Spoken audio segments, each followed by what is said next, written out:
vite. Moi, par exemple, tu vois, pour ma coiffure de ce matin, certes, c'est vrai que j'ai fait des tresses le soir, j'ai fait 2-3 tresses, mais ça m'a pris 5 minutes. Ouais, j'ai dormi comme ça. Nous, les hommes, des fois, on est ignorants, on ne sait pas. En tout cas. J'ai dormi comme ça. Non, mais c'est vrai, Oui. j'ai dormi comme ça. Mais Je me voilà, suis pour levée, j'ai faire la juste fait peau. ça. Voilà. J'ai remis en forme, je suis sortie. Et t'as mis un élastique. Du coup, c'est vos cheveux, là? Ah. Ok. Comme Non, ça. mais attendez, non, mais je vous ai dit... On fait doucement. Attendez, je veux dire, on va se poser des questions aujourd'hui. Je vais faire le black Jamie de c'est pas sorcier. Oui, c'est nos cheveux. En tout cas, aujourd'hui, c'est nos cheveux. D'accord. Ouais. Voilà. Mais c'est pour ça que, en fait, je pense que Célia, elle a parlé tout à l'heure aussi du fait de sortir de chez soi en étant coiffé ou pas coiffé. C'est qu'il y a aussi cette vision selon laquelle être coiffé, pour nous qui avons les cheveux bouclés, crépus, c'est utiliser, avoir recours à des extensions ou faire une coiffure qui est très éloignée, voire aux antipodes de la texture de cheveux que nous avons.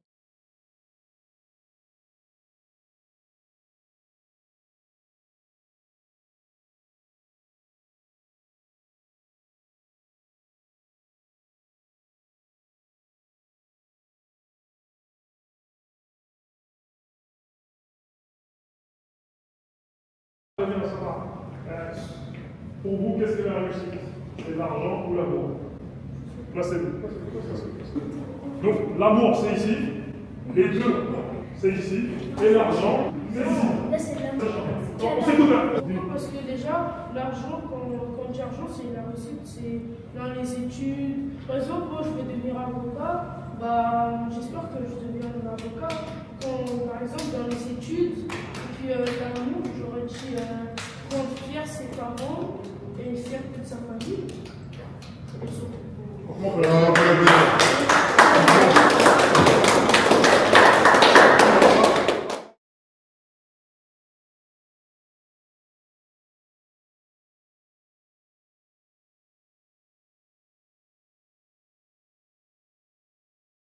Est-ce que ça en a valu la peine?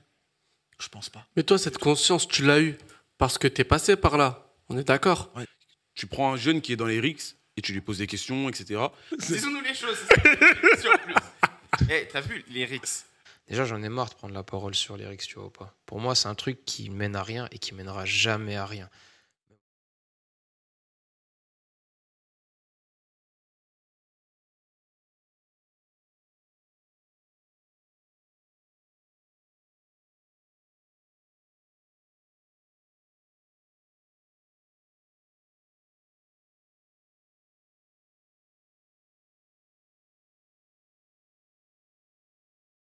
Cet épisode vous est présenté par Driver Academy, auto, moto, école.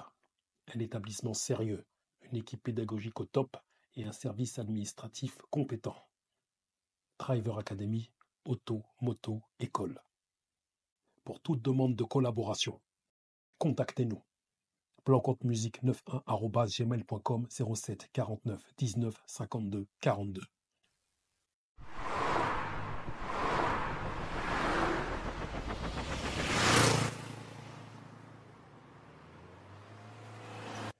Les bails, les airs, Jomb, on dit Mogop, à Mogo, on dit Flocop, à Floco, disons-nous les choses. Aujourd'hui, je suis sacrément entouré de 4 femmes. Solange Priso, tricologie, clinique, diplômée d'État. Retrouve ta santé capillaire via la science. Chute, pellicule, psoriasis, c'est ça? Pélade, comment vas-tu? Ça va très bien et toi? Tu vas bien? Oui, merci pour l'invitation. Bah, enfin, on s'est croisés lors d'un événement. Enfin, on s'est croisés. J'attendais ce moment. Je t'ai dit qu'un jour, à 3h du matin, je t'enverrai un message. Voilà, c'est fait. Madame Célia Cheber, Crohn, Kerr, Cheb, stop à l'alopécie et à la pousse au ralenti. Premier distributeur de Cheb au monde. Prenez soin de votre couronne. Comment vas-tu? Très bien. Et toi, comment ça va? Je te sens là, toi. Non, comme toi, j'ai rien dit. Ça se voit, ça se voit. Quand je suis sur la ligne avec des boxeurs, je vois quand les mecs ils veulent me faire. Non, ça va, t'inquiète. C'est bon? Oui. Ok. Madame Astou, ça fait un moment donné que je te suis. Microlox France, locticienne spécialisée dans la formation de lox et microlox. Amour et patience. Comment vas-tu? Ça va très très bien. Et toi? Très bien. Tu te vois sur les réseaux évoluer, t'exprimer. Comme dirait mon gars Richie, j'aime bien. Bah, merci, enchanté. Je suis ravie d'être ici aussi. Sabrina Onana. J'ai vu des choses passer sur les réseaux. Ensuite, je t'ai vu en direct live t'exprimer. Sociologue, photographie, vidéographie. Tu possèdes une marque vêtue d'art. Réalisatrice italo-camerounaise, entre autres. Je suis noire, je suis belle, en 2023. Ce documentaire largement primé à l'international donne la parole à 12 femmes afro-françaises explorant leur rapport aux standards de beauté et aux cheveux et à leur construction identitaire. Comment tu vas? Ça va, merci. Tu vas bien? Oui, et toi? Ça va, je sens là, vous êtes prête, hein? On est prête. Très peu, voire personne sur les réseaux sociaux n'a osé s'y risquer, n'a osé s'y frotter. Comme dit l'adage, qui s'y frotte s'y pique. Très peu, voire personne sur les réseaux sociaux n'a osé rentrer dans le vif du sujet. Vous nous connaissez, disons-nous les choses. On ose mettre les pieds dans le plat. On ose se mouiller dans ces eaux profondes dans lesquelles la plupart n'ont pas pied. Nous allons traiter un sujet qui a tendance à déchaîner les passions chez un certain nombre de femmes noires. Un sujet pour lequel la plupart des hommes, face à leurs femmes, ont jeté l'éponge. Un sujet que la plupart des hommes ne veulent plus aborder avec leurs femmes, encore moins si elles sont accompagnées de leurs copines, de leurs sœurs, de leurs cousines, de leurs filles, de leurs nièces, de leurs tantes, de leur mère, de leur grand-mère même, au risque de se manger une grande claquette sur la tête et de prendre un sévère guet-apens. Comme dirait mon grand Baronji que j'aime, mieux vaut se faire embrouiller par 10 lascars dehors plutôt que s'embrouiller avec une femme à la maison. Big up à toi, Baronji. Comme dit Demi-Dieu dans Balpoussière, les affaires sérieuses se règlent dans le lit. Aujourd'hui, les affaires sérieuses vont se régler autour de ce thème. Mèche brésilienne, mèche indienne, pour ne pas dire faux cheveux, tissage, perruque, extension, défrisage, lissage. Les femmes noires sont-elles complexées par leurs cheveux?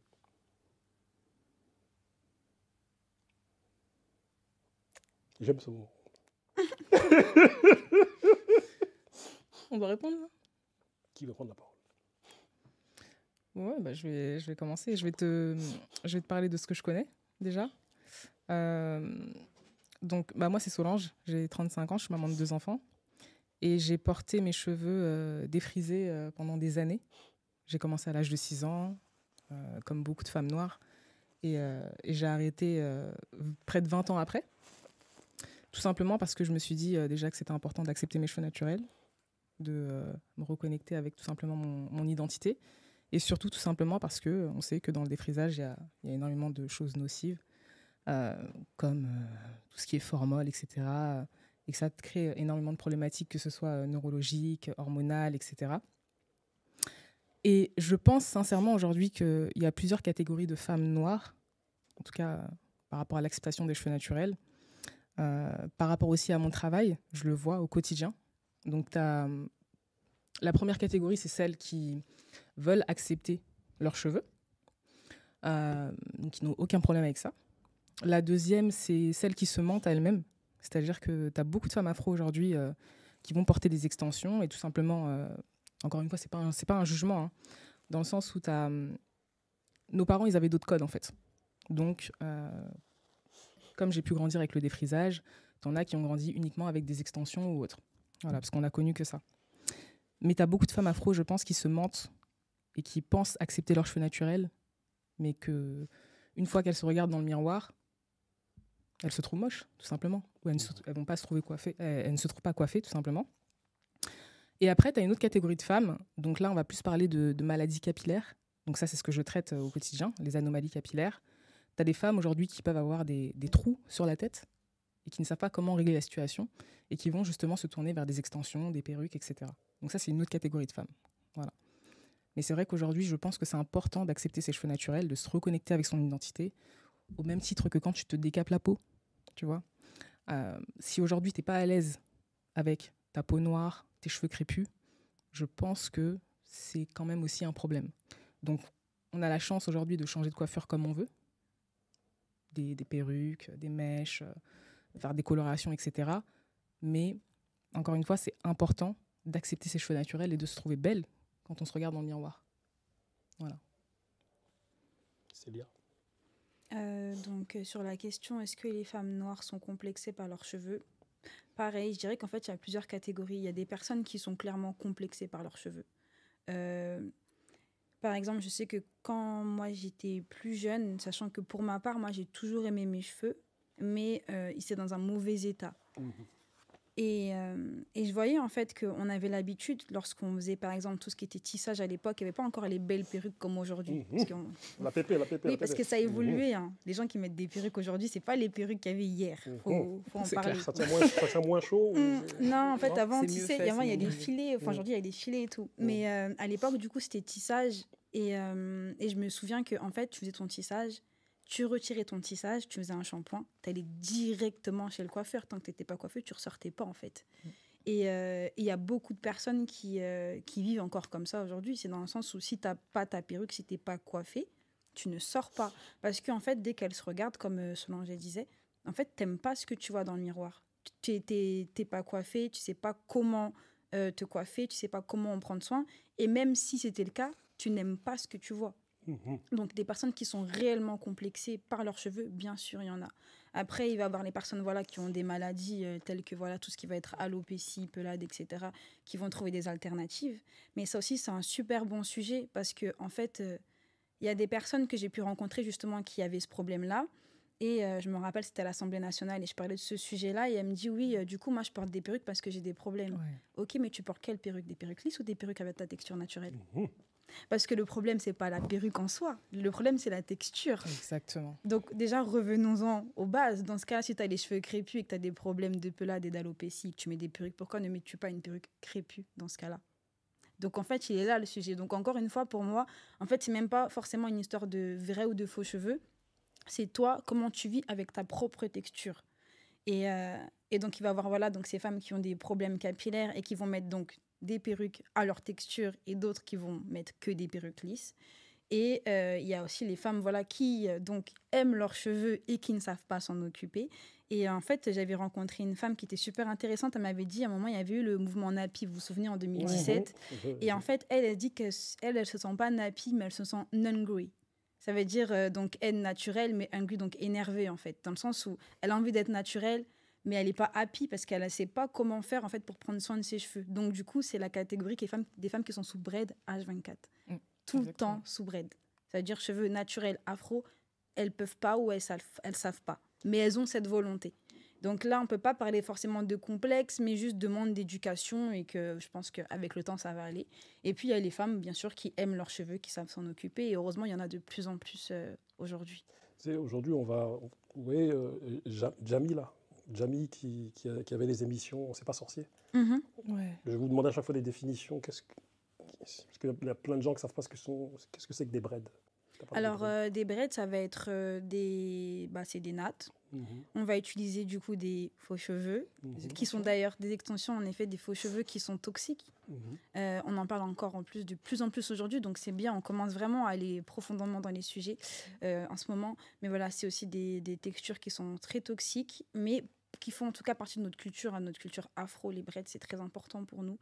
Et voilà. Mais donc les braids, c'est des nattes qui vont être collées, pas collées, de plusieurs manières, de plusieurs formes, etc. Et c'est magnifique. Astou. Moi, je dirais qu'aujourd'hui, franchement, en 2025, je pense que la situation elle a beaucoup évolué. Je pense qu'il y a 10 ans, c'était encore plus compliqué pour une femme noire de sortir sans extension, sans perruque. Mais aujourd'hui, moi, en tant que professionnelle des locks et des micro-locks, je rencontre un public très différent qui a déjà cheminé, qui s'est déjà interrogé. Première catégorie, c'est le type de femme noire qui s'intéresse à l'histoire, qui porte ses cheveux par conviction. Ça, j'en rencontre vraiment beaucoup. Deuxième type de catégorie de femmes noires que je rencontre dans le domaine des locks, ça va être les femmes qui portent leurs cheveux par conviction religieuse. Parce que je coiffe beaucoup de musulmanes et parmi elles, les extensions, c'est vraiment pas recommandé par la religion et donc du coup, elles n'en font pas. Troisième type de catégorie, c'est les femmes qui n'ont pas le temps d'entretenir leurs cheveux. Parce qu'aujourd'hui, je pense qu'on ne peut pas tout mettre derrière le complexe parce que La situation, quand même, elle s'est assez renversée. Je pense qu'on est beaucoup moins dominé qu'il y a 10 ans, qu'il y a 5 ans, qu'il y a 20 ans ou il y a 30 ans. Parce que le dictat de la beauté de l'Européen, il est quand même en train de disparaître, on va dire. En tout cas, dans les médias, chez les artistes, on voit de plus en plus de femmes noires s'accepter, ce qui n'est pas le cas il y a certaines années. Donc je pense que les femmes vraiment complexées à 100%, on en rencontre très très peu en 2025. Moi, je pense que ça a beaucoup changé. Je pense que c'est plus une question de temps, d'entretien et de méconnaissance, je pense. Est-ce que je peux juste... Je suis pas totalement d'accord. Désolée, est-ce que je peux juste rebondir sur le temps? C'est vrai ce que tu dis, hein. Il y a beaucoup de femmes. Encore une fois, je parle en connaissance de cause parce que j'ai énormément de femmes au téléphone tous les jours qui me parlent de ça. J'ai pas le temps, etc. Parce que le quotidien, parce que maman, etc. Mais moi, ce que je prône, c'est que les cheveux afro, c'est pas une corvée en fait. Ouais. Dans le sens où on n'a pas besoin d'avoir plein de crème, plein d'huile à la maison. Comme tu le sais, Célia. On peut très bien avoir 2-3 produits. Exactement. Et t'as pas besoin... Moi, quand j'entends que les femmes afro, elles passent 4-5 heures dans la salle de bain, parfois des demi-journées, où ça sort pas carrément, elles savent pas le faire. Je dis non. Et je dirais que c'est faux par rapport aux personnes qui portent des perruques, parce que dans mon entourage, j'ai plein de femmes qui portent des perruques, mais la perruque, elle la travaille, hein.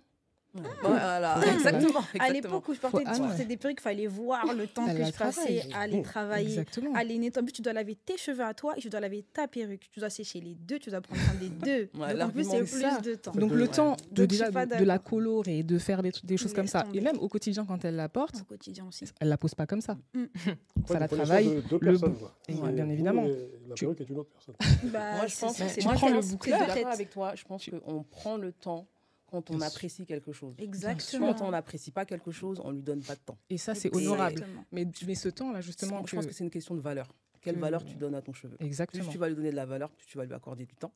Et si tu donnes de la valeur à un cheveu lissé et autres, tu vas passer plus de temps à t'en occuper. Mais tu sais, même le temps que tu me mettes les points de colle... Ah, il t'a dit. Voilà.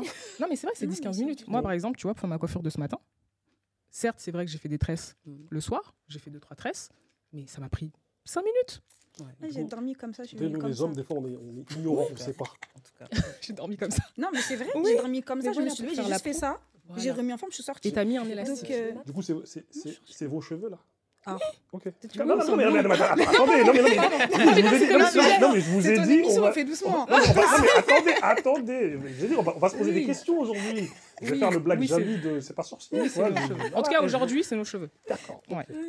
Mais c'est pour ça que, en fait, je pense que Célia, elle a parlé tout à l'heure aussi du fait de sortir de chez soi en étant coiffé ou pas coiffé. C'est qu'il y a aussi cette vision selon laquelle être coiffé, pour nous qui avons les cheveux bouclés, crépus, c'est utiliser, avoir recours à des extensions ou faire une coiffure qui est très éloignée, voire aux antipodes de la texture de cheveux que nous avons. Donc, à partir du moment où on estime qu'être coiffé, c'est dénaturer son cheveu, et qu'il y a derrière effectivement toutes ces questions de non-transmission du savoir-faire, parfois en fonction de l'éducation, du contexte dans lequel on a grandi. Et effectivement, il y a aussi la question des standards de beauté qui se posent toujours, parce que je pense que oui, il y a effectivement une évolution, une diversification des standards de beauté, mais il y a aussi, aujourd'hui, on le voit surtout avec les réseaux sociaux, et même quand on regarde les célébrités féminines noires, majoritairement, il y a quand même cette injonction au lisse qui ne va peut-être plus passer par le défrisage, mais par la lace wig. Et donc, du coup, on se retrouve avec un nouveau standard de beauté quelque part qui n'est plus forcément la version, comment dirais-je, Rihanna ou Beyoncé que nous, on a connue quand on était petite. Mais ça va être... on va nous promouvoir une femme noire qui finalement est un peu à la Naomi Campbell, ou alors qui va correspondre à l'esthétique baddie, comme on dit aujourd'hui, etc. Et qui finalement va en réalité très rarement avoir les cheveux naturels. Donc je pense qu'il y a quand même cette problématique du complexe qui va se poser, parce que je pense par exemple à un discours que Malcolm X il avait fait en 62 à Los Angeles. Il avait dit il demandait à la foule qu'il écoutait qui vous a appris à haïr la texture de vos cheveux, la couleur de votre peau, etc., etc. Et ce que je trouve intéressant dans ce discours-là, c'est qu'il parle d'apprentissage, c'est-à-dire qu'il y a un apprentissage pour s'aimer, il y a un apprentissage aussi pour se haïr. Donc, étant donné qu'on a appris pendant des siècles à une communauté à se haïr, il faut que cette communauté désapprenne ce qu'elle a appris à propos d'elle-même et de tout ce qui la caractérise pour pouvoir ensuite apprendre à s'aimer. Et donc, quand on parle du cheveu, ça passe par le fait de délaisser certaines pratiques qui sont aliénantes, mais qui sont aussi... ne sont pas simplement des choix esthétiques, ce sont les questions que ça pose. Par exemple, le défrisage, on en a parlé, mais même en réalité, l'utilisation d'extensions toxiques ou de produits qui sont néfastes pour sa santé, c'est qu'on ne peut pas juste dire c'est un choix esthétique, ça pose des questions qui sont sanitaires, identitaires, et donc ce n'est pas juste esthétique. Et ça, je pense qu'on doit en parler, même quand on parle du fait d'utiliser des perruques ou de faire tout le temps des tresses. Il y a la problématique, par exemple, de l'alopécie de traction qui se pose, c'est-à-dire qu'à force de abîmer son cuir chevelu en tirant et en utilisant des produits qui vont l'abîmer et qui vont abîmer notre cheveu, on se retrouve prisonnier d'un cycle qui va en permanence nous pousser à avoir recours à d'autres cheveux que les nôtres, parce que finalement, les nôtres, on les abîme et donc on se retrouve obligé de les cacher en permanence. Et on n'en sort jamais finalement de ce cercle vicieux. Ma question tout à l'heure n'était pas anodine. Moi, je représente l'ensemble des hommes on a beau vous côtoyer, femme que vous êtes, mais on ne connaît pas vos secrets de beauté. Du coup, pourquoi j'ai posé la question, est-ce que c'est vos vrais cheveux? Parce que j'ai cru apercevoir des perruques afro. Tu vois, et du coup, des perruques afro même qui m'ont comment dire, je me disais c'est ses cheveux, mais en fait c'est non. J'étais là, je me disais ah ouais d'accord, il y a oui des perruques afro, tu vois, et ça je l'ai appris il y a à peine quelques années là. J'ai dit hey, je ne savais pas ça, tu vois. Donc voilà, ma question n'était pas du tout pour vous offenser, mais c'était vraiment, du tout. Je représente la voix de ceux qui ne savent pas. Tu vois, tous les boucles qui ne savent pas, c'est moi. Voilà. On sait rien, on est là comme ça, on vous voit, on se dit ah, elle est jolie comme ça, mais on ne connaît pas vos secrets de beauté parce que nous ne sommes pas dans la salle de bain avec vous, on ne sait pas ce qui se passe. Tu vois. Je vais vous demander, parce que j'ai vraiment beaucoup de questions à vous poser, franchement c'est très intéressant, mais d'être un peu plus concis s'il vous plaît. Tu vois, mais continuez à garder votre énergie de super guerrière de l'espace. Fin du 19e siècle, début du 20e siècle, où les Afro-Américains furent totalement libres de l'esclavage, les Afro-Américains, notamment de la classe moyenne, vont copier les styles vestimentaires, les comportements et les coiffures des personnes blanches. Non pas par envie d'être physiquement comme eux, mais par envie d'atteindre un nouveau rang social, de s'élever dans la société, d'avoir les meilleures opportunités professionnelles, financières et sociales. Cette narration est extraite d'une vidéo que j'ai découverte en préparant cette émission d'une créatrice de contenu qui s'appelle Lemar. Donc, grand big up à elle. D'ailleurs, je l'ai conviée pour venir aujourd'hui ici, mais en vain. Je recommencerai, car vous me connaissez, je ne fais que recommencer. Ma question est la suivante. Mèche brésilienne, mèche indienne, pour ne pas dire faux cheveux, tissage, perruque, extension, défrisage, lissage. Est-ce pour ressembler consciemment ou inconsciemment aux femmes blanches? Ou est-ce un choix esthétique comme un autre? Bah oui, moi je dirais que c'est pour inconsciemment ressembler à un idéal de beauté qu'on érige comme étant le standard numéro 1 de beauté. Oui. Même si on ne l'admet pas, même si on ne le dit pas, effectivement, il y a la femme blanche caucasienne qui est sur l'échelle et il y a la femme noire foncée crépue qui est tout en bas. Donc oui, en tant que peuple dominé, la majorité des femmes noires qui portent des extensions, elles les portent parce qu'elles ont un idéal à atteindre de beauté. Et malheureusement, ce n'est pas le sien. Je pense Vas-y. Je pense que pour nos mamans, il y avait aussi la question d'une habitude, c'est-à-dire qu'à un moment donné, l'utilisation de perruques, c'est devenu une sorte de routine, quoi. On ne se pose même plus la question pourquoi on le fait. Justement, tu parlais du fait d'utiliser une perruque avec des cheveux, une texture de cheveux qui nous ressemble. On n'a pas vu que ça se faisait, donc du coup, on continue tout simplement à mettre la perruque blonde avec la mèche comme ça.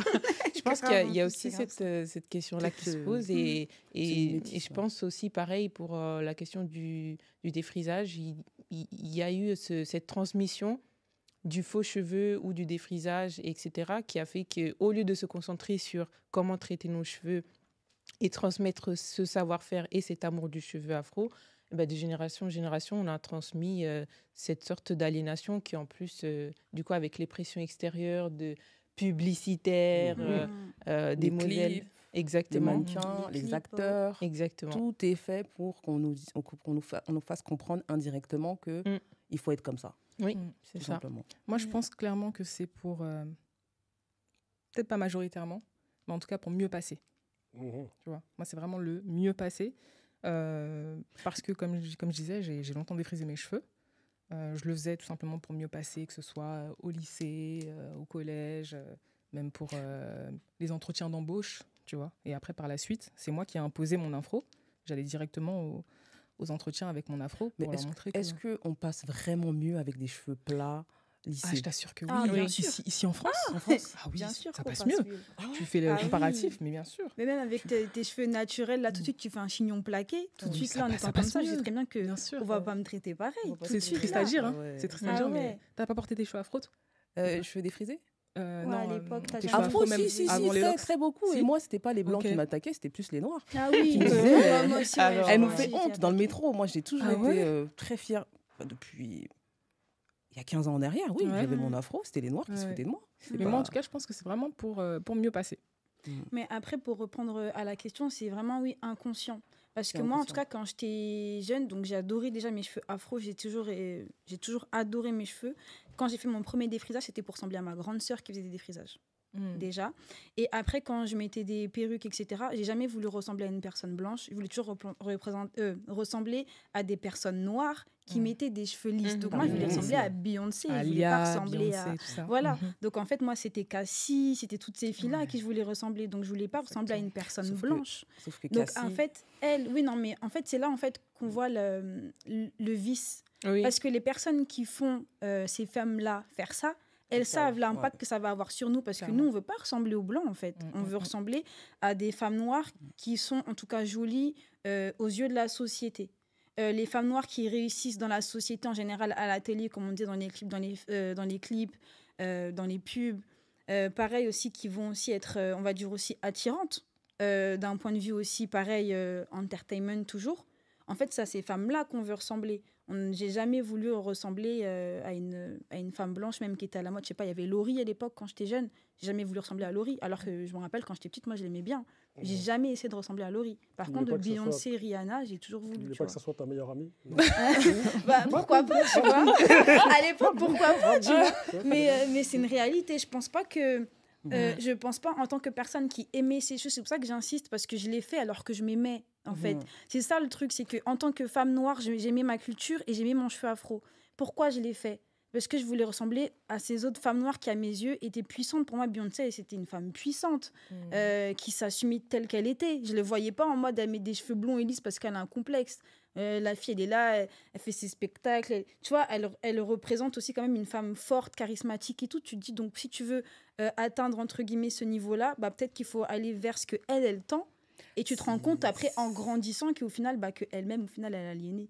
Mais tu te rends compte très tard. C'est là qu'on se rend compte de l'importance de l'image. Ouais, de la représentation. En fin de compte, elles ne se rendent pas compte qu'elles sont instrumentalisées par les grands lobbies qui veulent qu'on soit tous complexés pour pouvoir enrichir une industrie qui est là, qui est présente et qui se fait des millions d'euros sur notre complexe. Oui, exactement. C'est de la faute aux Afro-Américaines. En fait, c'est ouais. Mais en tout cas, ça, ce qu'elle explique, c'est exactement ce que toutes les femmes qui sont dans le film Je suis noire, je suis belle que j'ai tourné, elles expliquent exactement la même chose. Et je pense qu'effectivement, j'ai parlé un jour avec une femme qui du coup est afro-américaine et je lui ai demandé, est-ce que vous avez conscience du niveau d'impact que les Afro-Américains ont sur la diaspora?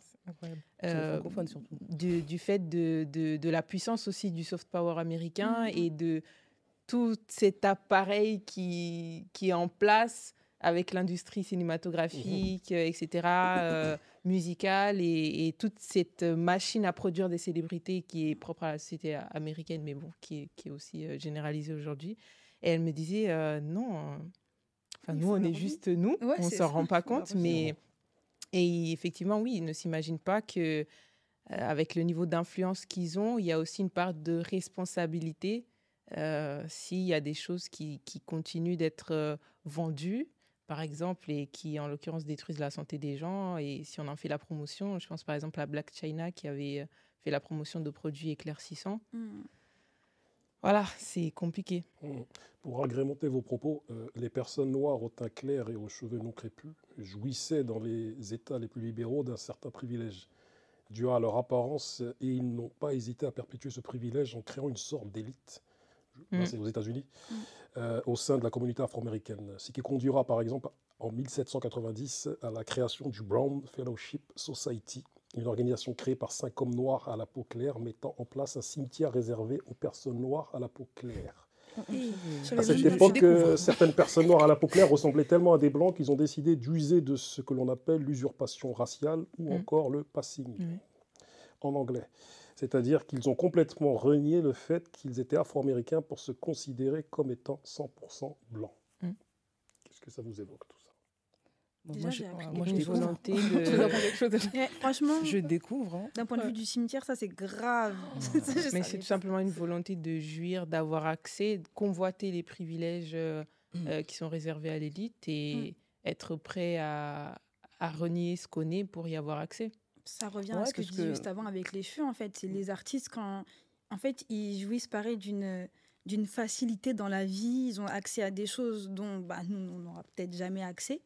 Et en fait, comme leur position, elle est tellement confortable, quitte à détruire en fait le reste de la communauté et à eux profiter de ça au quotidien, ils sont prêts à se travestir. Et en fait, c'est la même chose. En fait, c'est tu te dis, je les vois, eux, ils souffrent trop. Moi, j'ai entre guillemets cet avantage-là. Je vais le garder pour moi et ma famille, quitte à détruire les autres. Et voilà, en fait, je pense que c'est ça. Et en réalité, on ne se rend pas compte, mais on continue à le perpétuer. Ouais, c'est un peu comme le syndrome de Stockholm. On veut absolument être comme notre maître, notre oppresseur. Comme notre oppresseur, et s'éloigner des gens opprimés, tout simplement. En fait, c'est une survie, tout simplement. Tout à l'heure, je crois, toutes les deux, vous parliez du fait que... En fait, le truc, c'est que dans cette nouvelle époque où il y a quelque temps... C'est plus trop ressembler à une blanche qui est hype. Tu vois, avant, je me souviens, c'était... Nous, quand on était petits, je suis un ancien, tu as vu, les années 80, donc pour nous, le summum de la beauté, c'était Julie Sarah Rion, blonde, avec des yeux bleus, on disait, elles sont trop belles. On était en sang sur elles, toi. Mes gars se reconnaîtront quand je dois dire ça. Et les Renois, vous ne les regardiez pas. Et les Renois, on n'y pensait même pas. C'est même pas genre on avait une discrimination, c'est que... Enfin, c'est même pas que genre on faisait subir une discrimination, c'est qu'on n'y pensait même pas parce que les standards de beauté, ils étaient... les années 80-92, c'était ça. Tu vois. Et il faut savoir que en 1945 est né un magazine qui s'appelle Ebony. Et ce magazine, en fait, il mettait beaucoup plus en lumière des femmes noires à la peau claire et aux cheveux lisses qu'un autre profil de femmes noires. Oui, donc après, c'était le règne de la métisse, quoi. Ouais. On va y arriver. Ce désamour, ce désintérêt ou cette honte de certaines femmes noires pour leurs cheveux crépus tire-t-il ses origines de l'époque de l'esclavage? Pour moi, tout est lié. L'histoire a un impact sur comment on se construit en tant qu'individu. Et oui. Oui, je pense qu'il y a... En fait, tout processus est à historiciser. Donc, c'est-à-dire que si on parle d'aliénation ou on ne peut pas parler de choix comme ça hors l'espace-temps dans lequel nous évoluons, effectivement. Donc, il y a l'histoire. Et je pense aussi que, comme de cette histoire, par exemple, tu parlais tout à l'heure de la question de l'intégration, des efforts d'intégration, voire d'assimilation qu'a fait la communauté afro-américaine pour pouvoir... avoir accès à un certain nombre de privilèges, même tout simplement un travail dans la société américaine. Et je pense que du coup, en fait, ça a créé en même temps des industries. Parce que ça a créé justement ce besoin de se lisser les cheveux pour se lisser les cheveux, il faut mettre en place des choses. Au début, les femmes, elles utilisaient toutes sortes de faire chaud. Ils veulent faire à repasser. Voilà, faire à repasser, enfin, des fourchettes brûlantes, ça. toutes sortes d'outils qui n'étaient pas adaptés. Et on a créé un commerce, finalement une industrie à partir de ça. Et le problème, c'est que qui dit industrie, dans un contexte en plus capitaliste, etc., il dit aussi publicité, marketing. Et donc, à partir de là, même s'il y a des complexes qui auraient pu s'estomper, on a eu dans les années 60 les Black Panthers qui ont fait la promotion d'une esthétique afrocentriste et donc aussi du cheveu naturel. Mais derrière, on nous a reproposé Naomi Campbell, Rihanna, Beyoncé, etc. On a diffusé ces images-là et ces imaginaires, ces représentations à échelle mondiale. Et donc, forcément, c'est beaucoup plus cette esthétique-là qui va impacter les jeunes filles afrodescendantes à travers le monde que la coiffure de Angela Davis dans les années 60. C'est ça. Et pour rebondir, excuse-moi, par rapport à ce que dit Sabrina, par rapport au commerce, en fait, aujourd'hui, ça ne nous aide pas. Parce que principalement, ce qu'il y a, en tout cas ici en région parisienne, c'est les dominants, ça va être les boutiques des Chinois, des Indiens. Et quand tu regardes les devantures, c'est clairement des femmes aux cheveux lisses, tu vois. Ils te mettent encore des grosses boîtes avec de défrisage. Avec les gros Carolite aussi, là. Tu vois tu t'arrives devant une affiche, t'as Carolite défrisage. C'est vraiment ça. Donc certes, ils ont compris que c'était un commerce, le fait d'avoir les produits capillaires. Mais même par rapport à ce qu'il y a à l'intérieur, c'est des produits qui sont en fait coupés. Ils sont nocifs pour le cuir chevelu et les cheveux. Et encore une fois, c'est la communauté afro qui trinque. Donc si tu veux, c'est un peu un cercle vicieux. T'as un cuir chevelu qui se dégrade, des cheveux cassants, etc. Et derrière, tu vas te diriger vers la facilité. Et en plus, moi aussi, ça me fait penser à quand je faisais un salon il n'y a pas longtemps par rapport à mes produits. Et j'ai rencontré une cliente qui me disait qu'elle voulait avoir les cheveux plus longs, mais elle ne voulait pas qu'il y ait plus de volume. Sauf qu'elle avait les cheveux afro. Et j'ai dit, en fait, nous, on pousse en volume.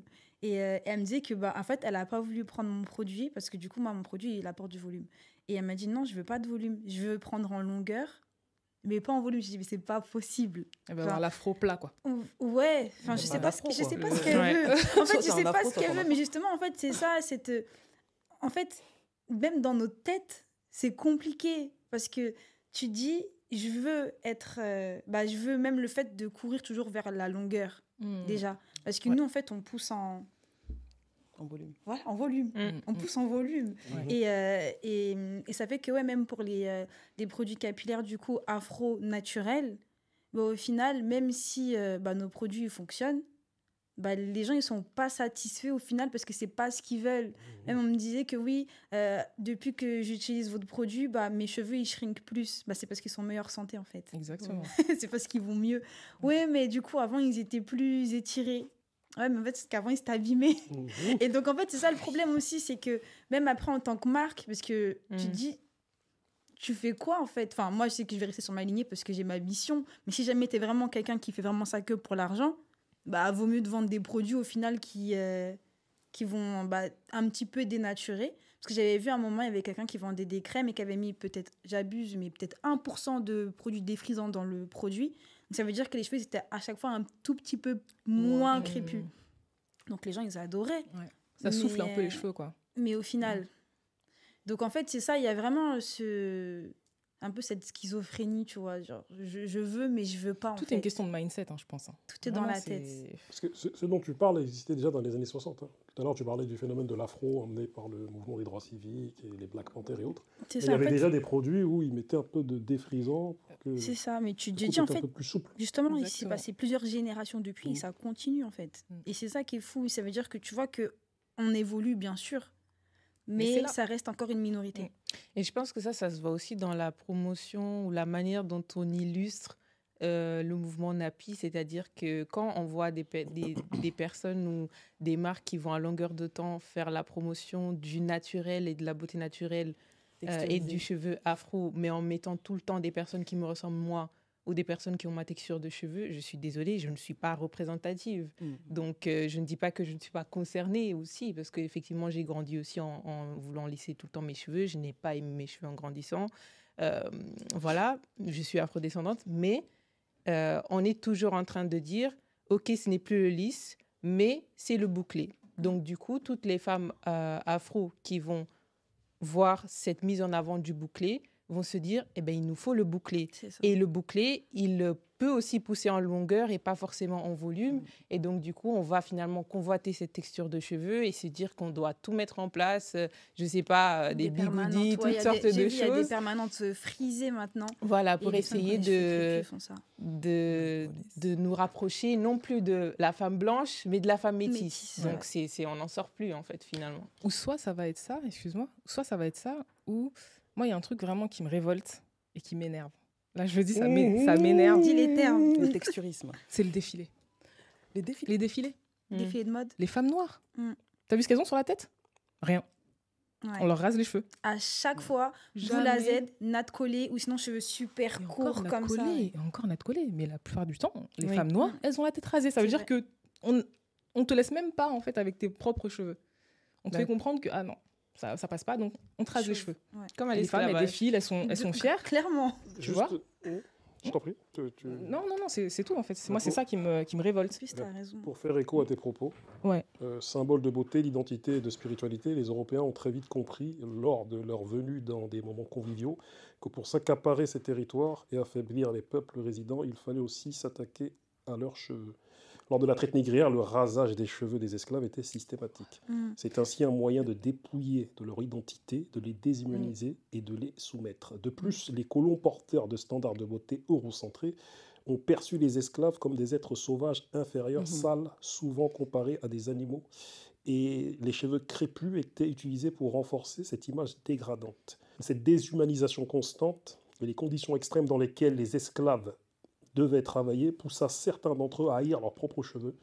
Plus on a des traits nous rappelant nos origines africaines, plus on sera déshumanisé, mal perçu et considéré comme sauvage. Puis on aura les tâches pénibles, voire mortelles. Alors pour survivre, plusieurs n'ont pas hésité à utiliser des techniques extrêmes pour dénaturer leurs cheveux, comme de l'huile chaude, des couteaux ou encore les produits chimiques décapant leur peau. Mais bien avant tout ça, les conditions inhumaines dans lesquelles ces personnes travaillaient ne leur permettaient pas de prendre soin de leurs cheveux. Mais c'est une réalité. Voilà, c'est exactement ce que tu es en train d'être dit. Voilà. Le cheveu afro rime-t-il avec cheveux affreux? Le cheveu afro, c'est pas dans il a travaillé l'émission. T'as dit quoi là? Il a travaillé l'émission. Cheveux afro rime-t-il avec cheveux affreux? Oui, moi, d'ailleurs, il y a textuellement une Clairement. femme qui a dit dans le film que j'ai tourné qu'on lui a dit que ses cheveux, son afro était affreux, textuellement. Voilà, comme ça. Après, moi, je pense qu'il faut retourner à la base, en fait, et se réapproprier, se créer une image forte pour ne pas être impacté par ce genre de propos, en fait, tout simplement.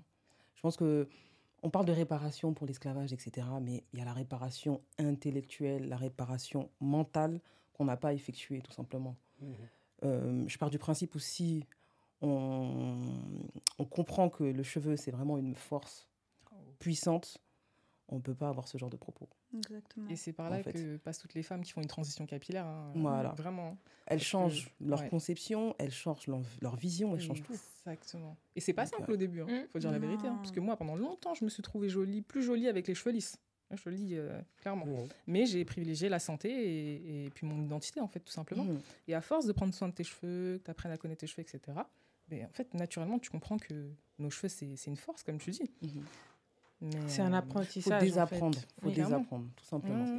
Et il y a l'entourage aussi, qui n'a pas l'habitude, comme tu disais, moi, quand j'ai commencé à porter mes cheveux, mais les gens qui m'ont attaqué... C'est ta famille, bien sûr. Ah, ils m'ont dit, mais... Non, mais clairement, carrément, je me rappelle, il y a une amie qui m'a dit, je sais pas quoi tu joues là, mais remets ta perruque, s'il te plaît. Clairement. Mais je sais pas c'est quoi ton délire en ce moment là, mais vas-y, remets ta perruque, dépêche-toi. Genre, j'ai eu des gens comme ça. Pas normal. Et des personnes de cheveux afro, hein. Ils m'ont dit ça. Genre, et au final, en plus, maintenant, elle porte ses cheveux parce que, voilà, je pense qu'à force de me voir aussi avec tout ce que j'ai fait et tout, et ça me fait plaisir d'ailleurs. Mais ouais, les premières personnes, c'est l'entourage qui m'ont dit, mais à quoi tu joues, tu vois? Moi, je suis sénégalaise, donc du coup, on me disait, arrête de te prendre pour une Antillaise. Parce qu'à l'époque, quand même, on voyait plus les Antillais, c'est vrai que nous, affirmer leurs cheveux que les Africains. C'est vrai. Mais même, en fait, il y a aussi la vision en Afrique. Là, tu parles du Sénégal. Mais la vision en Afrique aussi, elle est... C'est encore pire. C'est encore pire. Cheveux naturels, c'est la villageoise, en fait. Les séries sénégalaises, je ne sais pas si vous regardez un petit peu, mais toutes les acteurs principales, soit elles sont très très claires de peau, elles s'éclaircissent la peau, soit ils ont des cheveux ultra lisses. Ils vont mettre peut-être parfois, quasiment jamais, une personne qui a un afro bien en boule, ou ça va être peut-être une loxée, mais elle aura un petit rôle, en fait. C'est trop triste. En Afrique, en tout cas... Il n'y a aucune série qui met en avant une femme noire qui a les cheveux naturels durant toute la série. Aucune. Ouais. Moi, quand je vais au Cameroun, je sais que toutes les femmes se coiffent, elles font des nattes, tu vois, des nattes ou des perruques. Si je viens avec mon afro comme ça, me disant, mais il va te coiffer. Comment ça fait trop longtemps que ça dure, tu vois, ça fait trop longtemps. Même ma mère, c'était pareil. À chaque fois, elle me disait, mais va te coiffer, fais-toi coiffer, tu vois. Donc au début, elle ne comprenait pas le changement, mais après, elle-même, en fait, elle a commencé à porter ses cheveux naturels. En fait, l'être humain, il s'adapte. Plus il y aura des femmes noires qui vont s'assumer et ne pas avoir honte, et plus c'est exactement ça. On va renverser la balance, en fin de compte. Il faut être prête à encaisser, en fait. Il faut avoir les épaules pour toi, tu t'acceptes, les autres t'acceptent. Les autres parce qu'ils vont avoir le choix. C'est ça. Et si je peux ajouter quelque chose aussi, moi, j'ai vécu un peu l'inverse de ce que tu expliquais, c'est-à-dire que il y avait une partie de ma famille qui n'aimait pas du tout justement quand je mettais des perruques et des extensions. Et il y avait même des personnes qui limite arrêtaient de me parler quand je rentrais, qu'en fait, je rentrais de Château d'Eau, j'avais fait mon petit tissage, etc. Et qui en fait n'essayaient pas de comprendre une réalité assez simple. Eh bien, cette jeune femme, elle a grandi en Italie entourée de personnes blanches. Elle ne peut pas accepter ses cheveux comme ça. C'est un travail. Ça passe par des échanges, de l'information, de l'apprentissage. On parle justement de trouver sa routine. Ce n'est pas des choses qui se font du jour au lendemain et même changer de paradigme. Tu parlais de la réappropriation même du point de vue culturel, intellectuel, mais même juste ton paradigme du point de vue esthétique. Eh bien, c'est beaucoup, surtout pour une femme, parce qu'on est soumise à beaucoup d'injonctions justement qui sont liées à notre image et à notre apparence. Donc, pourquoi je tiens à dire ça ? Parce que quelque chose qui m'agace beaucoup, c'est quand je vois des panafricains 2.0. Donc là, ça va monter crescendo. Ça va se transmettre comme ça, là, comme là-haut, là. Vas-y, non, mais en fait, quand je vois des panafricains, des hommes panafricains 2.0, ils se sont réveillés il y a 4 ans en se disant que leurs ancêtres sont égyptiens et que toutes les femmes doivent s'accepter du jour au lendemain sous peine d'être taxées d'aliénées. Il n'y a pas d'amour, en fait. Il n'y a pas d'écoute, il n'y a pas d'empathie, il n'y a pas de bienveillance. Et ils pensent que en taxant les femmes d'aliénées parce qu'elles portent des extensions, ils vont les aider à s'accepter. Alors que c'est en étant aimés pour ce que nous sommes que nous nous acceptons de plus en plus et que nous délaissons toutes les béquilles auxquelles nous avons recours pour nous tenir à peu près debout et être acceptés par des gens qui justement ne nous aiment pas mais vont juste aimer l'image que nous souhaitons leur envoyer. Enfin, en fait, c'est quelque chose de profond, donc on ne peut pas juste... s'amuser derrière un smartphone à faire des vidéos pour critiquer les autres du matin au soir sans rien faire de concret, sans proposer des alternatives et sans chercher surtout à comprendre en fait ce par quoi les femmes passent et sont passées pour en arriver à avoir recours même à des produits qui sont toxiques et qui détruisent leur santé. En plus, comme il le disait aussi tout à l'heure, justement, le fait que quand... vous étiez jeune, du coup, les années 80-90, les hommes, c'était la femme aux cheveux lisses. Donc, en réalité aussi, c'est facile, quand tu étais jeune, d'avoir aimé les femmes aux cheveux lisses et après les femmes métisses. Et maintenant, comme tu t'es réveillé il y a 2 ans, et dire maintenant, si vas-y, t'es comme ça, eh ben, ça veut dire que tu es aliéné. Mais en fait, c'est aussi par rapport au regard de l'homme, pardon. J'arrive pas à le dire tellement. C'est dire d'accepter ça. Ça y est, t'es la troisième. C'est dire d'accepter ça. Mais c'est aussi à cause du regard de l'homme qu'on se construit. Et en fait, c'est aussi parce que vous avez préféré d'autres femmes qu'au final, on a essayé parfois de vouloir, j'ai dit on, mais je ne suis pas concernée. Mais qu'on a essayé aussi de se travestir aussi pour plaire à cet homme-là, en fait. Et donc, c'est trop facile, comme tu disais, de venir et de critiquer, quels que soient les choix, que ce soit vestimentaire, par rapport aussi, vestimentaire, physique, mental, tout. En fait, c'est trop facile de venir critiquer alors qu'à chaque fois, la femme, elle a essayé de plaire au final à un homme. Et en plus, encore une fois, parlez à vos mamans déjà. Parlez à vos mamans, parlez à vos sœurs, parce qu'on sait très bien qu'elles sont aussi, la plupart des cas, dans ces situations-là. Et pour comprendre la situation, donc c'est vrai qu'il y a vraiment un manque de bienveillance et un manque d'amour, et d'amour propre aussi. Oui. Là, maintenant, pour rebondir à ce que dit Célia, c'est vrai que moi, je pense à la période où j'étais au collège. Moi, je suis née en 90. c'était dur. C'était dur parce qu'il y avait le mouvement Fatou. Exactement. Fatou. Niafou, Clairement. Fatou. Et ça venait de la bouche de nos frères. Bien sûr. Tu vois? Donc là, tout à l'heure, tu vois, tu disais oui, c'était les marines, etc. Mais ma question pour toi, Bouba, du coup, est-ce que finalement, Bintou, Aminata, etc., tu les voyais plus comme tes sœurs? Tu me poses une vraie question. C'est moi qui vous pose des questions d'habitude. Ah, tu viens me piéger. Non, ici. après, je me répondre. Il fallait qu'il y ait des hommes qui s'expriment Ah ici. ouais, là, tu Après viens me- l'émission, j'ai prévenu. Tu vas me Tu es le piéger seul. ici. Attends, avant de te répondre à toi, Ouais. attends, à quoi j'esquive? De toute façon, tu peux pas esquiver ici, on est 4 sur toi. Moi, je suis Black Bruce Wayne, moi, Ziac, tu vois. Est-ce que ces mêmes hommes dont tu parles, eux-mêmes n'ont pas subi un espèce de formatage qui fait Bien qu'ils se sûr. dirigent vers des standards Bien sûr. comment dire, voilà, ils vont critiquer les femmes noires pour leurs standards, mais eux-mêmes ont vécu ces standards comme une injonction, donc du coup, Bien sûr. Bien tout le sûr monde que l'homme noir aussi a vécu déjà avec ses propres cheveux et aussi au sein de sa famille. J'avais vu aussi un espèce de mouvement aux États-Unis qui parlait justement du fait que les hommes noirs aussi aimaient les femmes d'autres origines parce qu'a priori, leur maman était trop sauvage. Et que du coup, j'ai vraiment vu ça. Et que du coup, ils ne voulaient pas avoir ce même type de femme à leur côté parce que du coup, étant donné qu'on vend la femme douce, agréable, docile, etc. Alors qu'en général, les mamans, de ce qui était dit, les mamans afro étaient des mamans du coup plus sauvages et agressives. Et du coup, c'était pas des mamans, c'était des femmes désirables. Et que par conséquent, ils préféraient se tourner vers une Amandine qui est beaucoup plus douce. Désolée pour les Amandines. Mais voilà, vous avez compris. Non, parce que comme on utilise des prénoms depuis tout à l'heure, on ne sait jamais. Mais voilà, en tout cas, vous avez compris le concept.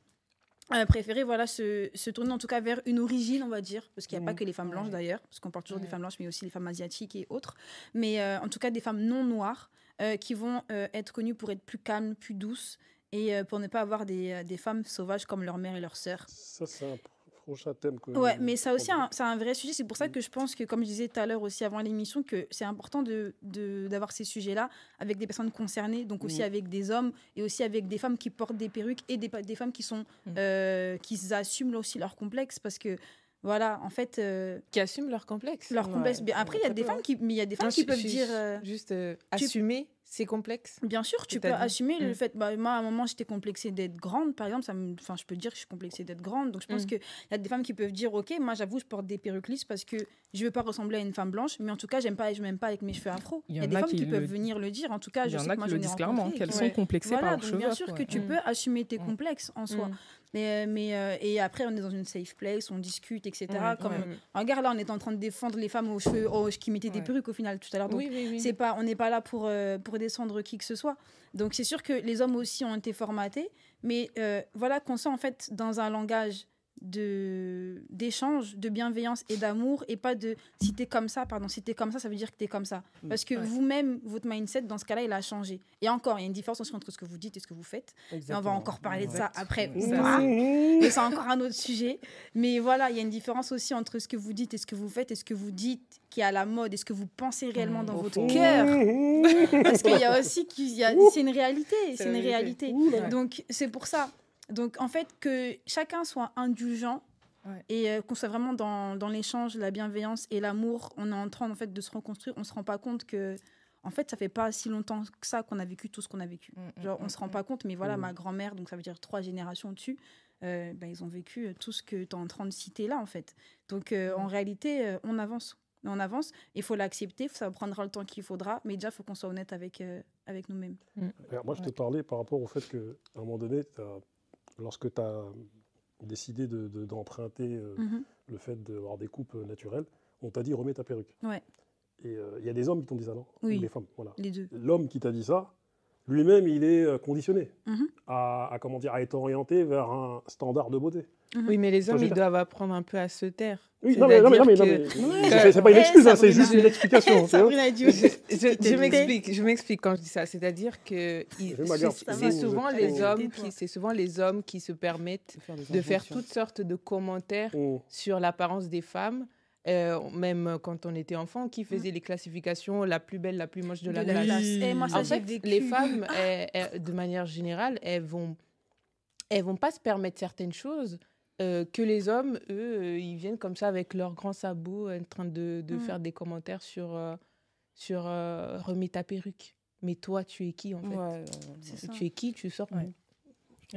Donc, Sachant qu'un donc, petit peu, il y a des ça, clivages aussi, on le hein. voit, enfin, on le voit, même des fois, il y a des émissions, on voit Avec la perruque, là. des hommes tenir ce genre de propos. Donc, d'un côté, ils veulent un peu, ils veulent avoir le droit de venir comme ça, faire leurs commentaires, etc., donner leur point de vue. Et à quel moment tu vas être dans un échange dans lequel tu écoutes et tu essayes aussi de comprendre la personne qui est en face de toi, pourquoi elle fait ou ne fait pas certaines choses. Ou bien aujourd'hui, tu vas dire « mets ta perruque », demain tu dis « non, enlève ta perruque », et puis il faut seulement dire « ok, c'est pas comme ça les relations humaines ». Enfin, c'est assez élémentaire. Ça, c'est les hommes de toute origine sur les femmes de toute origine. De toute façon, après, l'homme se sent toujours légitime de dire à la femme ce qu'elle a à faire. Donc ça, après...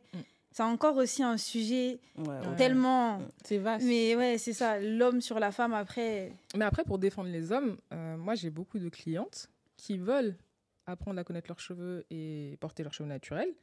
Et tu as beaucoup d'hommes, en fait, qui les encouragent, tu vois, mais avec bienveillance, tu vois. Non, mais moi, je t'aime avec tes cheveux naturels, je te trouve même plus jolie. Donc, ça les encourage, tu vois. Donc, c'est vrai que c'est pas tous les hommes. Mais quand même, je sais... Hein, j'ai dit heureusement que c'est pas tous les hommes. Ouais, c'est clair. Mais c'est vrai que moi, je pense que vous y êtes quand même pour quelque chose. Mais en tout cas, je confirme sur ce qu'elle dit parce que moi, je l'ai vécu. Mon mari est camerounais. Et c'est aussi en grande partie grâce à lui que j'ai pu abandonner toutes mes tentatives de rechute. Non, de crochet, tout ça.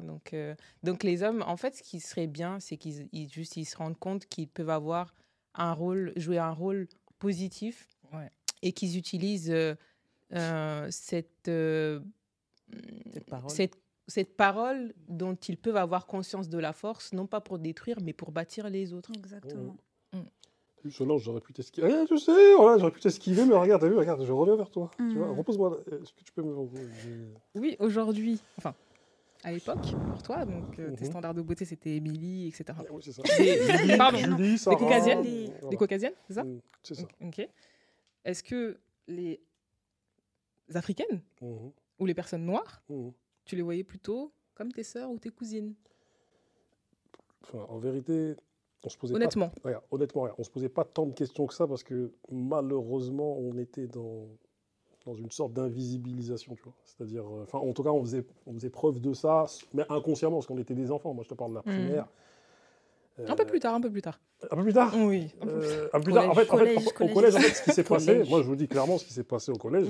Par exemple, voilà, quand on était en primaire, voilà, c'était nos sœurs, nos cousines, mais c'était peut-être de l'ordre de l'inconscient ou du conscient. Quand on arrive au collège, nous, là, il y a le hip-hop qui arrive. Moi, c'est en 95-96. Donc, quand tu vois des clips et qui te ramènent d'autres standards de beauté, notamment des femmes noires, nous, on a totalement Américain changé. Ou français? Américain. D'accord. T'as vu, nous, quand on a vu les premiers clips de Biggie, les premiers clips... C'était les vixen. L'esthétique vixen, quoi, les filles claires. Des filles... Après, il y avait des filles un peu... Parce que c'est Kanye West qui a beaucoup emmené ce truc-là, même d'autres, tu vois, dans mes clips, je veux que des femmes claires. Mais dans début des années 90, dans les clips, il y avait des dark skin, il y avait des light skin. En fait, nous, notre mindset, il a totalement changé lorsqu'on a vu les clips de rap. C'était des clips de rap où il y avait des filles qui dansaient, ou en tout cas, ou même des filles... qui dansaient le hip-hop ou d'autres styles de danse. Mais notre mindset a changé à ce moment-là. Et du coup, on était en mode... moi, je vous parle de l'époque du Wu-Tang, je parle de l'époque de Biggie, de Tupac, tout ça, là, tu vois. Du coup, tout a changé à ce moment-là. Tu vois, on a vu des choses et c'était mort. Donc, nous, c'était les femmes noires. Tu vois, on était dedans. Mais elles avaient rarement leurs cheveux afro. C'était pareil, à l'époque de Mary J. Blige, elles avaient des perruques et tout ça. Et nous, en fait, on était orientés vers ces standards-là, toi. Du coup, c'est l'hypersexualisation. C'est vrai. C'est tout. C'est vrai, c'est l'hypersexualisation. Quelle que soit la couleur. Je suis d'accord avec vous. À partir de donc, je ne dis pas que c'était une bonne chose, parce que, tu as vu, les femmes dans les clips qui dansent sont hypersexualisées. Donc, pas forcément... Par exemple, il y avait le clip de Rex and Effect. C'est un clip... Enfin, voilà, dans ce clip-là, il y avait que des, voilà, il y avait des filles qui... Ça, c'est le titre ou le nom du groupe? Non, Ou le nom du groupe. Il y avait D'accord. Teddy Riley dans le groupe. Ok. Et je sais plus comment il s'appelle le son, mais en tout cas, tu voyais plein de filles danser dans des plages, tout ça. Et nous, on disait, c'est quoi les bails? Tu vois? Et plein de noirs foncés, noirs clairs, ce que tu veux, tu vois. Même les clips de Tupac, regardez les clips de Tupac, California Love. Ouais. Tu vois, et un petit peu avant aussi, voilà. Mais encore une fois, pour rebondir, hein, moi je sais que cette époque-là, je sais pas si vous l'avez vécu, enfin je sais pas si tu l'as vécu, mais c'était dur vraiment l'époque où en fait te laisser les cheveux afro ou même par rapport à ta peau, tu vois, on te traite en fait de Fatou qui est tout simplement un prénom. Tu vois ce que je veux dire? Donc t'imagines déjà les personnes même qui s'appellent vraiment des Fatou, cousines, ou la personne qui s'appelle Fatou. Mais c'est chaud en fait. Et je pense à Mokobé. Je l'aime beaucoup. Hein. Mais tu vois, il avait fait une petite erreur, il s'est excusé, il a fait carrément un clip. Beyoncé Koulibaly. Beyoncé Koulibaly. Ouais, je me souviens pas de ça. respecté. Ça fait vraiment... Pardon Mokobé, si tu regardes ça, mais vraiment, moi ça... Ils s'en excusent. Mais c'était... Non, mais à l'époque, quand tu le vis, je te jure que c'est très dur. C'est très très dur. Une attaque directe à notre estime. Mais parce qu'en fait, tu remets en question ta couleur de peau, même si c'est pas le débat, mais tu remets en question ta couleur de peau. C'est chaud en mais fait. Après, on va pas se blaguer. On va se dire la vérité. Dis-nous les choses. Les choses ou pas. Ouais. Il est vrai que nos standards, certes, on a vu des femmes, voilà, on était orienté vers des femmes noires, mais on était des femmes noires. Les métisses. Les métisses. Oui, Le summum, c'était la femme métisse. La femme claire. Femme claire métisse. Donc quand on était petit, femme blanche, on grandit dans des séries, il y avait des garçons et tout, là, que des blancs. Donc on est en mode, vas-y, pour nous, le... Et je pense que c'est ce pourquoi aussi il y a beaucoup de femmes noires qui ont bifurqué vers des métis aussi. Tu vois, des plus clairs de peau, ou des blancs. Avant même, ou regarde, même les mecs, parce qu'on parle des femmes noires, mais les hommes noirs, là. J'en parlais avec Mams Mams Eben Yafa, de Esprit d'Eben. On avait un débat sur le colorisme et la dépigmentation. D'ailleurs, c'est un thème qu'on va... À la base, ce thème-là qu'on est en train de discuter, il devait y avoir la dépigmentation, tu vois. Mais bon, finalement, Mams n'a pas pu venir. Mais je ne sais plus où je voulais en venir, désolé. Sur le fait que les hommes aussi... Voilà, les hommes aussi. Là, aujourd'hui, je vois que ce que j'appelle les longs, tu vois, il y a beaucoup de longs, là, aujourd'hui, là, des jeunes longs, bien noirs foncés, mais les filles sont derrière eux. Ah oui. Moi, je vois mes petits frères des quartiers là, qui sont là, habillés en jogging tout noir, noir, long, bien comme il faut, là, bien foncé, là, avec des traits bien négroïdes. Les filles, elles les kiffent. Oui. Mais nous, là, dans les années 90, dans les années 90, 80, nous, là, Maliens, Sénégalais, ou même Congolais ou Camerounais, tout ça, ceux qui avaient la côte, c'était nos frères des Antilles. Parce qu'ils avaient des cheveux un peu frisés. C'est vrai. Certains, on appelait les coulis, des mecs un peu clairs, des yeux un peu clairs. Et nos gars, ils avaient la côte. Hein. Nous, on avait des gars, on était morts. On les regardait, on disait, ah ouais, gars, toi, c'est dur pour vous aussi. Vous avez la même chose que nous, en fin de compte. On était là, on méchant, on se taille entre nous. T'as un gros nez. Voilà, t'as ton nez, t'as vu tes lèvres. C'était ça avant, t'as vu. Et les critères de beauté, ils étaient clairs. Enfin, ils étaient clairs. Oui, c'est vrai. Mais est-ce qu'il y avait ce degré, est-ce que les femmes tenaient autant de propos rabaissants à l'égard des hommes? Comme on peut... C'est ça, en fait, le truc. C'est pour ça que c'est un peu dur quand je dis les hommes, ils doivent apprendre à se taire. Mais c'est ça que je veux dire par là. C'est-à-dire qu'on ne se rend pas compte de l'entreprise de destruction que c'est, que de tenir à longueur de temps sur des plateaux. Justement, ça peut être dans des émissions, dans des musiques ou autres, dans des films. Des propos rabaissants à l'endroit d'une catégorie de personnes, donc en l'occurrence, par exemple, des femmes noires. C'est une entreprise de destruction de l'estime de soi de ces personnes-là. Et donc, derrière, il faut tout un travail de reconstruction, de guérison, etc. Et je pense que ça, en fait, ça laisse des traces, surtout quand, en plus, il y a la comparaison qui entre en jeu. C'est-à-dire qu'on met en compétition les femmes ouvertement sur la base de ces critères-là. Exactement. C'est ça, le colorisme, d'ailleurs, appliqué à par exemple, aux stratégies matrimoniales, c'est-à-dire quand on commence à ouvertement faire des choix entre guillemets pour éclaircir la descendance et on se dit qu'on veut bien une femme claire ou etc. En fait, et on l'a choisie parce qu'elle est claire. Donc comme on achète un objet pour des critères bien spécifiques. Et là, quel message on est en train d'envoyer aux femmes justement qui vont être foncées et qui vont voir tout ça, entendre tout ça et être obligées de se construire avec. Pour finir avec mon propos. Je réponds à toute ta question. Je réponds bien. À la base. T'as vu, moi, j'ai l'impression que ce qui a rendu hype, je parle des hommes, des hommes avec un profil qui peut, comme le mien, c'est-à-dire noir foncé, avec des traits négroïdes, tout ça, c'est vraiment le hip-hop, en tout cas, le hip-hop dans les années 2000. J'ai l'impression que peut-être... Après, j'en ai parlé avec certains frères, ils ne reconnaissaient pas ça, mais après, je leur disais, moi, j'ai l'impression que l'avènement de 50 Cent, même de Biggie à une certaine époque, tu vois, même si on était encore dans ces trucs où tu as vu, il fallait être clair de peau, avoir des cheveux un peu frisés, parce que moi je me souviens de Renoir issu du Mali ou du Sénégal ou même du Congo, de l'Afrique centrale, il se faisait des curly. Ouais.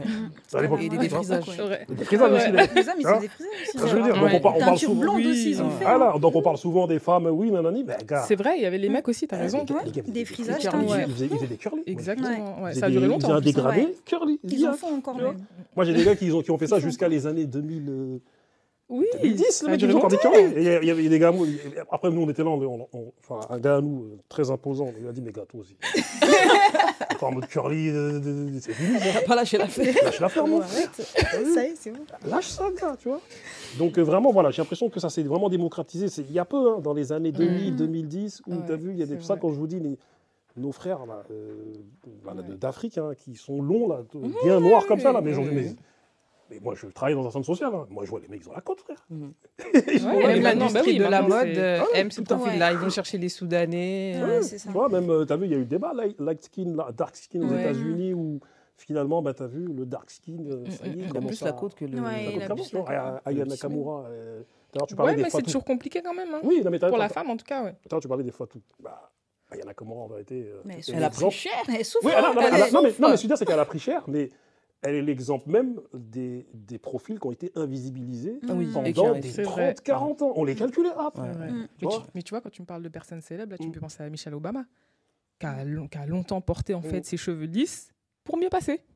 Encore une fois. Mais moi, je me dis, mais si elle avait accepté ses cheveux naturels, ça aurait fait quoi finalement? Et quel message de fou. Elle est femme de président. C'est la première dame. Ça aurait fait quoi? Mais de toute façon, elle en a parlé. Hein. Elle a dit que, en fait, limite, parce que de base, elle porte ses cheveux. Oui, c'est ça. Et en fait, on lui a dit doucement. Déjà, on a une première dame noire. Viens pas avec tes cheveux aussi, tu vois. Et du coup, dès que ça s'est terminé, là, à l'heure actuelle, elle est sous braid. C'est maintenant, elle est voilà. Tu la vois avec des mèches, des même ses vêtements, elle s'habille plus pareil. Mais bien sûr. Donc, mais c'est dur quand même de dire. Ça veut dire que tu t'es travesti entre guillemets. Exactement. Après, c'est quelqu'un d'autre. Milieux et des niveaux où effectivement, je pense pas que tu peux venir imposer tes règles comme ça. Oui, mais tu t'imposes, c'est toi en fait. C'est ton identité, c'est ça qui me choque en fait. Une fois qu'elle était présidente, en vrai, on n'aurait pas pu la gérer. C'est pas pour dire que moi j'aurais fait ça. Non, je sais. C'est comme si Brigitte, bon, on sait pas si c'est ses cheveux ou pas, mais c'est comme si Brigitte finalement. La détresse africaine. Voilà. Tout ça, pendant son mandat, il y a ça. Parce qu'elle se dit, voilà, on sait que voilà, en France, il y a quand même une grosse communauté noire. Donc, du coup, je vais porter de temps en temps les traits. Non. C'est vrai que ce qui est normalisé aujourd'hui, moi, ça me révolte vraiment ailleurs. Esteban Rodriguez Miro, gouverneur de la Louisiane, qui en 1785 établira la loi Tignon, loi imposant aux femmes noires de cacher leurs cheveux crépus avec une étoffe appelée Tignon, afin de continuer à maintenir les écarts sociaux et surtout éviter de faire de l'ombre aux femmes noires. Aux femmes blanches. Oh, blanches, excusez-moi. Qu'est-ce que vous évoque tout ceci? Bah, écoutez, j'ai envie de vous dire, en vrai, je comprends. Regardez-nous. Non, je rigole. Mais bien joué. Non, mais déjà, c'est très grave. C'est très, très grave. Et en fait, ça prouve à quel point notre complexe, il est ridicule. Parce que tout au long de l'histoire, on est arrivé sur un autre continent, on a enlevé nos cheveux. Après, on a commencé à prendre soin de nos cheveux avec des produits vraiment... C'était par exemple, on utilisait de la graisse de bacon, c'était la graisse de l'alimentation en fait. Tu fais à manger, tu prends l'eau des pâtes, c'est comme si tu prends l'eau des pâtes et l'eau de ta viande, tu mets ça dans tes cheveux. Malgré ça, on était belles, on avait des cheveux magnifiques. Jusqu'à on faisait de l'ombre aux autres femmes. Après, on met loi Tignon.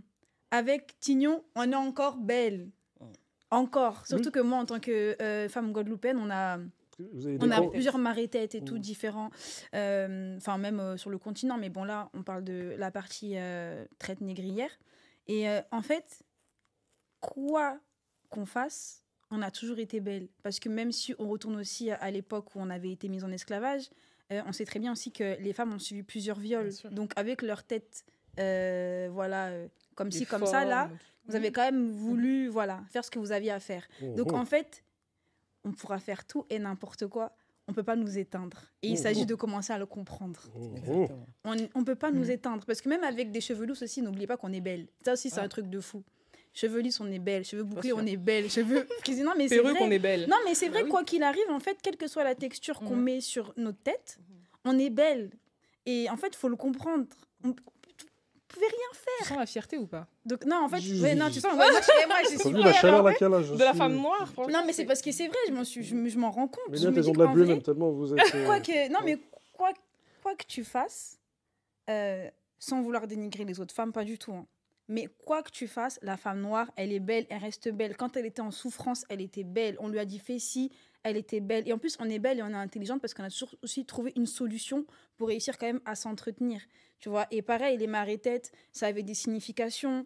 On arrivait à... Si c'est comme si, ça veut dire ça. Alors qu'en fait, ça nous a été imposé de base. Marées-têtes, qu'est-ce que sont... alors, marées-têtes, ouais, attachées de foulard. D'accord, merci. Parce que je sais que pour détourner un peu cette loi Tignon, beaucoup de femmes ont accessoirisé exactement. Et du coup, elles ont détourné le bail, comme on dit. C'est ça. Et en plus, elles utilisaient même un peu de leurs cheveux naturels qu'elles mettaient dans un truc, je sais pas quel est le terme, mais qu'elles mettaient sur leur foulard pour que leurs cheveux ils bougent pendant qu'elles marchent. Elles faisaient un espèce de truc, c'était trop beau et magnifique. Et après, du coup, les femmes blanches ont commencé à mettre des plumes dans leur tête à ce moment-là pour que ça fasse le même effet. Alors que nous, on le faisait avec nos cheveux. Donc, en fait, c'est pour dire en fait, à quel point déjà on a toujours été intelligente, créative, belle et qu'en fait, il faut arrêter d'être complexée parce que franchement... Astou. Certaines femmes noires complexées sont-elles inconscientes de leur complexe à cause de leur méconnaissance de l'histoire? Oui, je pense que quand tu n'as pas une connaissance historique, tu peux vite tomber dans le panneau et adopter des comportements qui ne te font pas du bien. Moi, je traite beaucoup de femmes et il y a beaucoup de femmes qui ont des problèmes d'alopécie, effectivement. Et du coup, moi, je m'interroge, je me dis, mais quand tu vois que tu perds 1 centimètre, tu ne te poses pas de questions, ton cheveu, il recule jusqu'à que tu te retrouves là sans cheveux, c'est qu'il y a un souci. C'est-à-dire qu'on est même plus sensible à nous-mêmes. C'est-à-dire qu'on est dans un déni total de douleur, de souffrance. Et c'est très grave. Selon toi, est-ce que certaines femmes noires complexées sont-elles inconscientes de leur complexe, car leur complexe pourrait être enfoui dans leur subconscient? Oui, il y en a qui sont très inconscients de leur complexe et qui adoptent des comportements qu'on leur a éduqués à travers l'éducation. Ça dépend. Si tu as une maman qui accepte ou non ses cheveux, tu vas avoir une conception quand même relativement différente. Oui, ça joue. Donc souvent, c'est l'éducation, les publicités qui vont formater l'individu. Je pense que des fois, c'est inconscient. Je pense que d'ailleurs, le plus dur, c'est ces profils-là.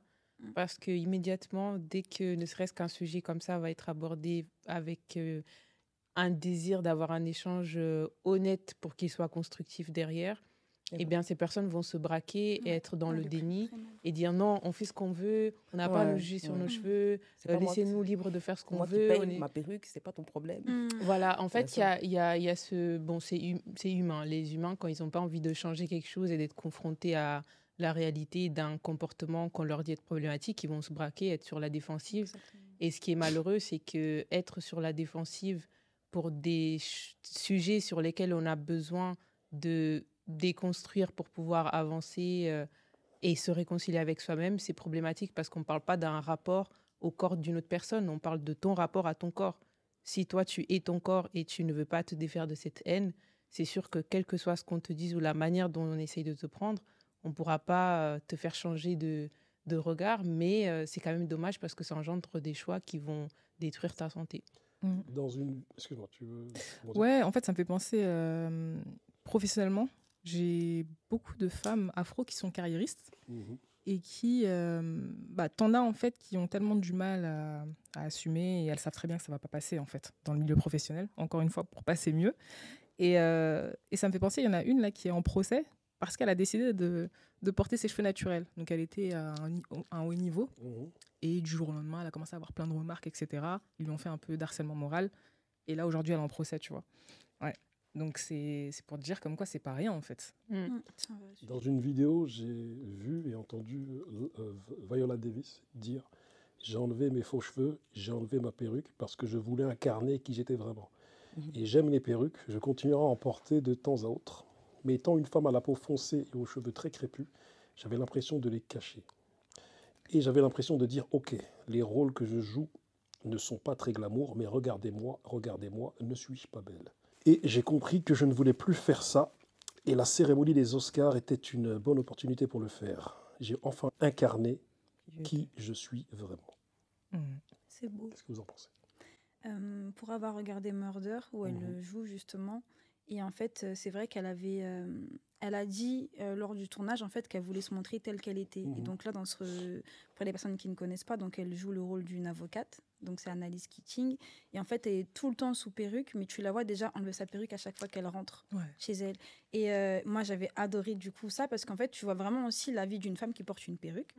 Et dernier épisode, désolé je spoil, mais en fait c'est un moment où elle est jugée. Et en fait, elle réfléchit la veille à est-ce qu'elle y va avec ses cheveux naturels ou est-ce qu'elle met une perruque. Et en fait, elle décide d'y aller avec ses cheveux naturels parce qu'elle dit aujourd'hui, je veux y aller, je veux être moi telle que je suis, telle qu'elle est vraiment. Et en fait, cette scène-là, elle a été très, très puissante, enfin, pour moi forcément, puisque c'est mon sujet, et puissante et importante en fait. Parce qu'en plus, déjà, c'est une série qui a été vue par des millions de personnes à travers le monde. Et elle a lancé un message énorme, en fait. Et en plus, elle a gagné le procès, donc heureusement. Et voilà, donc je comprends totalement ce qu'elle dit. Et je vois, en plus, je la vois faire. Et du coup, ça fait du bien. Et cette vidéo a été commentée par la créatrice de contenu Lemar, qui dit, comme elle l'a dit jusqu'à aujourd'hui, elle continue de porter des extensions, même des extensions qui ne correspondent pas à la texture de ses cheveux, mais son état d'esprit a changé. Aujourd'hui, si elle porte des perruques, des mèches, des tissages, c'est parce qu'elle aime ça et non pas parce qu'elle se sent obligée d'en mettre, parce qu'elle pense que sa texture de cheveux ne correspond pas aux standards de la société. Elle dit aussi, si tu les portes pour diversifier tes coiffures, pour changer de tête, etc., pourquoi pas. Mais si tu le fais pour cacher ta texture de cheveux, parce que tu penses que ce n'est pas une belle texture de cheveux, là, il y a un souci. J'ai une question à vous poser, mesdames.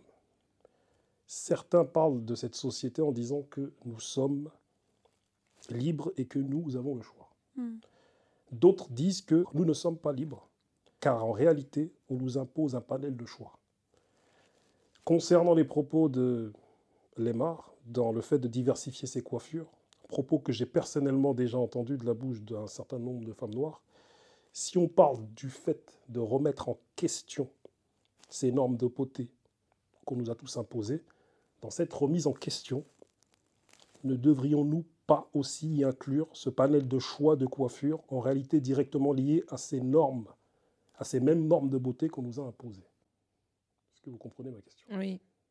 Déjà, le fait de ce que cette femme a commenté est vrai, parce que c'est une question d'équilibre. Effectivement, quand on est dans le déséquilibre, c'est que derrière, il y a un problème. Et maintenant, ce type d'argument peut être aussi utilisé par des femmes qui ne veulent pas regarder la réalité en face pour éviter de faire ce travail de désaliénation quelque part et donc continuer à parler, à utiliser la liberté de choix comme un étendard pour ne pas se questionner leur choix en fait, en fin de compte. Et je pense qu'il y a deux cas de figure aussi, c'est qu'il y a la question des choix capillaires qui sont liés à comment je veux me coiffer, quel type de je sais pas, coiffure je veux faire. Et donc là-dedans, ça inclut une diversité de choix. Et il y a la question des produits toxiques. Quand on parle de produits toxiques qui vont engendrer des maladies, parler de choix, c'est un peu comme voilà. Aujourd'hui, on est dans des sociétés où on accepte de se faire de l'argent en détruisant la santé des gens. L'industrie, ceux qui vendent les cigarettes le font. J'ai plus le nom. Mais voilà, l'industrie éclaircissante le fait aussi. Maintenant, il y a une partie de l'industrie du marché du cheveu qui le fait. Donc là, la question se pose, à savoir, est-ce que dans ma liberté de choix, je veux aussi la liberté de m'autodétruire? Bon, on est dans des sociétés qui l'acceptent. Mais est-ce que c'est moral et éthique de le promouvoir? Passe tout. Tu as répondu à la question, mais vraiment, je voudrais accentuer ma question dans le sens où j'entends souvent des femmes noires dire, voilà, tantôt naturel, tantôt perruque, tantôt tissage, mais c'est pour changer de tête. Mais j'ai le choix en réalité. Et je ne suis pas complexé, non, regardez, je fais ce que je veux. Est-ce que le fait d'avoir un choix, et un choix qui peut être toxique en vérité, pour ta santé et ton cuir chevelu, c'est vraiment avoir le choix? Et est-ce que, quelque part, les femmes, enfin certaines femmes qui disent ça, elles ne sont pas conditionnées à ce... Parce que ton choix, il pourrait être un autre choix, mais pas un choix avec lequel on t'a conditionné depuis que t'es petite, tu vois, c'est-à-dire... Moi, je pense qu'il y a une véritable pression sociale. On parle de charge mentale chez les femmes, mais il y a une charge mentale aussi capillaire qui fait que on prend trop d'énergie à vouloir toujours penser à la place de l'autre. Qu'est-ce qu'ils vont penser de mon cheveu, si j'ai telle coiffure, comment je vais apparaître au monde. Je pense qu'on se prend trop la tête, en fait. Carrément. On se prend trop la tête. Ouais. On a une charge mentale qu'il faut qu'on pose un peu et qu'on travaille plus sur notre intériorité. Ouais. Une fois qu'on aura travaillé sur notre intériorité, notre histoire, qu'on aura appris à se revaloriser, je pense qu'il n'y aura plus de débat. En fait, parce que pour moi, c'est des débats... d'où le choix d'avoir fait des locks, en fait, pour ne pas trop me prendre la tête. Est-ce que je fais friser? Est-ce que je fais lisse? Etc. Donc, je pense que, ouais, quand tu disais dans ta question, est-ce qu'on a vraiment le choix? Parfois, c'est nous-mêmes qui nous enfermons dans un stéréotype. Moi, je pense qu'on est libre. Aujourd'hui, on est libre, clairement. Même si on est influencé par la société, on est libre de choisir qui on veut être, en tout cas. Qu'est-ce qu'on veut incarner. Je ne sais pas si j'ai bien répondu à la question, je ne sais pas. Par rapport à la question, je pense qu'en fait, on a toute une coiffure de base. C'est-à-dire, c'est comme une paire de chaussures de base. Tu as plein de paires de baskets, donc tu as le choix. Mais tu as celle que tu mets vite fait tous les jours. En général, juste tu changes de vêtements. Et je pense que la coiffure, c'est pareil. On a tous notre coupe signature. Comme aussi les femmes qui ont les cheveux lisses, par exemple, qui vont toujours avoir l'arrêt à droite tout le temps, par exemple. Cheveux lisses, arrêt à droite tout le temps. Et puis, tu as le moment où tu as envie de changer de tête. Et là, peut-être, tu vas faire une petite couleur ou tu vas faire... aujourd'hui, tu vas faire une queue de cheval comme ci ou comme ça. Et en fait... Pour moi, en fait, ça va être les personnes qui vont porter leurs cheveux au naturel, au quotidien, et qui, de temps en temps, vont changer de tête, sont des personnes qui ne sont pas complexées. Mais si ta coupe de base, c'est perruque lisse 36 pouces, alors que tu as les cheveux crépus. Alors que de base, tu as les cheveux crépus, il y a un truc. En fait, c'est ça la différence en fait, dans le choix. Bien sûr que tu fais ce que tu veux avec ta tête, et moi, c'est ce que je veux promouvoir. En fait, c'est une liberté capillaire. Et pour moi, être libre capillairement, c'est être libre et s'aimer soi-même. Quand tu t'aimes et que tu aimes ta texture, si tu as envie de faire autre chose, du lisse, des cheveux bleus, etc., sens-toi libre de faire ce que tu veux avec ta tête, parce qu'on a le droit de faire ça aussi. C'est-à-dire, il ne faut pas être non plus dans le nappy où tu dois toujours être avec ton afro, pas de dread, rien, parce qu'il y avait aussi ce mouvement-là. À un moment, il est devenu trop radical. Mais je ne suis pas du tout d'accord avec ça. Ce n'est pas du tout mon avis. Moi, en fait, ce que je veux promouvoir, c'est une liberté capillaire et en fait, te donner la possibilité d'avoir des cheveux donc beaux et en bonne santé, ce qui permet d'être avec tes cheveux quand tu en as envie, et de mettre autre chose ou de faire autre chose quand tu en as envie. Mais quand ta coupe de base, ta coupe du quotidien, comme, je sais pas moi, tout le monde met des Air Force, si tous les jours tu mets des Air Force et de temps en temps tu dis, vas-y, j'ai envie de mettre mes Stan Smith, demain je vais mettre des escarpins, ok. Bah, c'est pareil, tous les jours je suis en afro parce que c'est ma nature. Mais demain, si j'ai envie de faire un carré roux, bah, je fais un carré roux, en fait, je fais ce que je veux. Et en fait, c'est ça la liberté capillaire. Et c'est là pour moi que tu peux dire, ok, j'aime changer de tête parce que je suis libre et que je fais ce que je veux. Mais il y a des personnes qui portent des perruques, et désolé, c'est pas méchant quand je dis ça, mais quand tu portes une perruque noire, cheveux lisses, entre guillemets, une coupe banale en fait.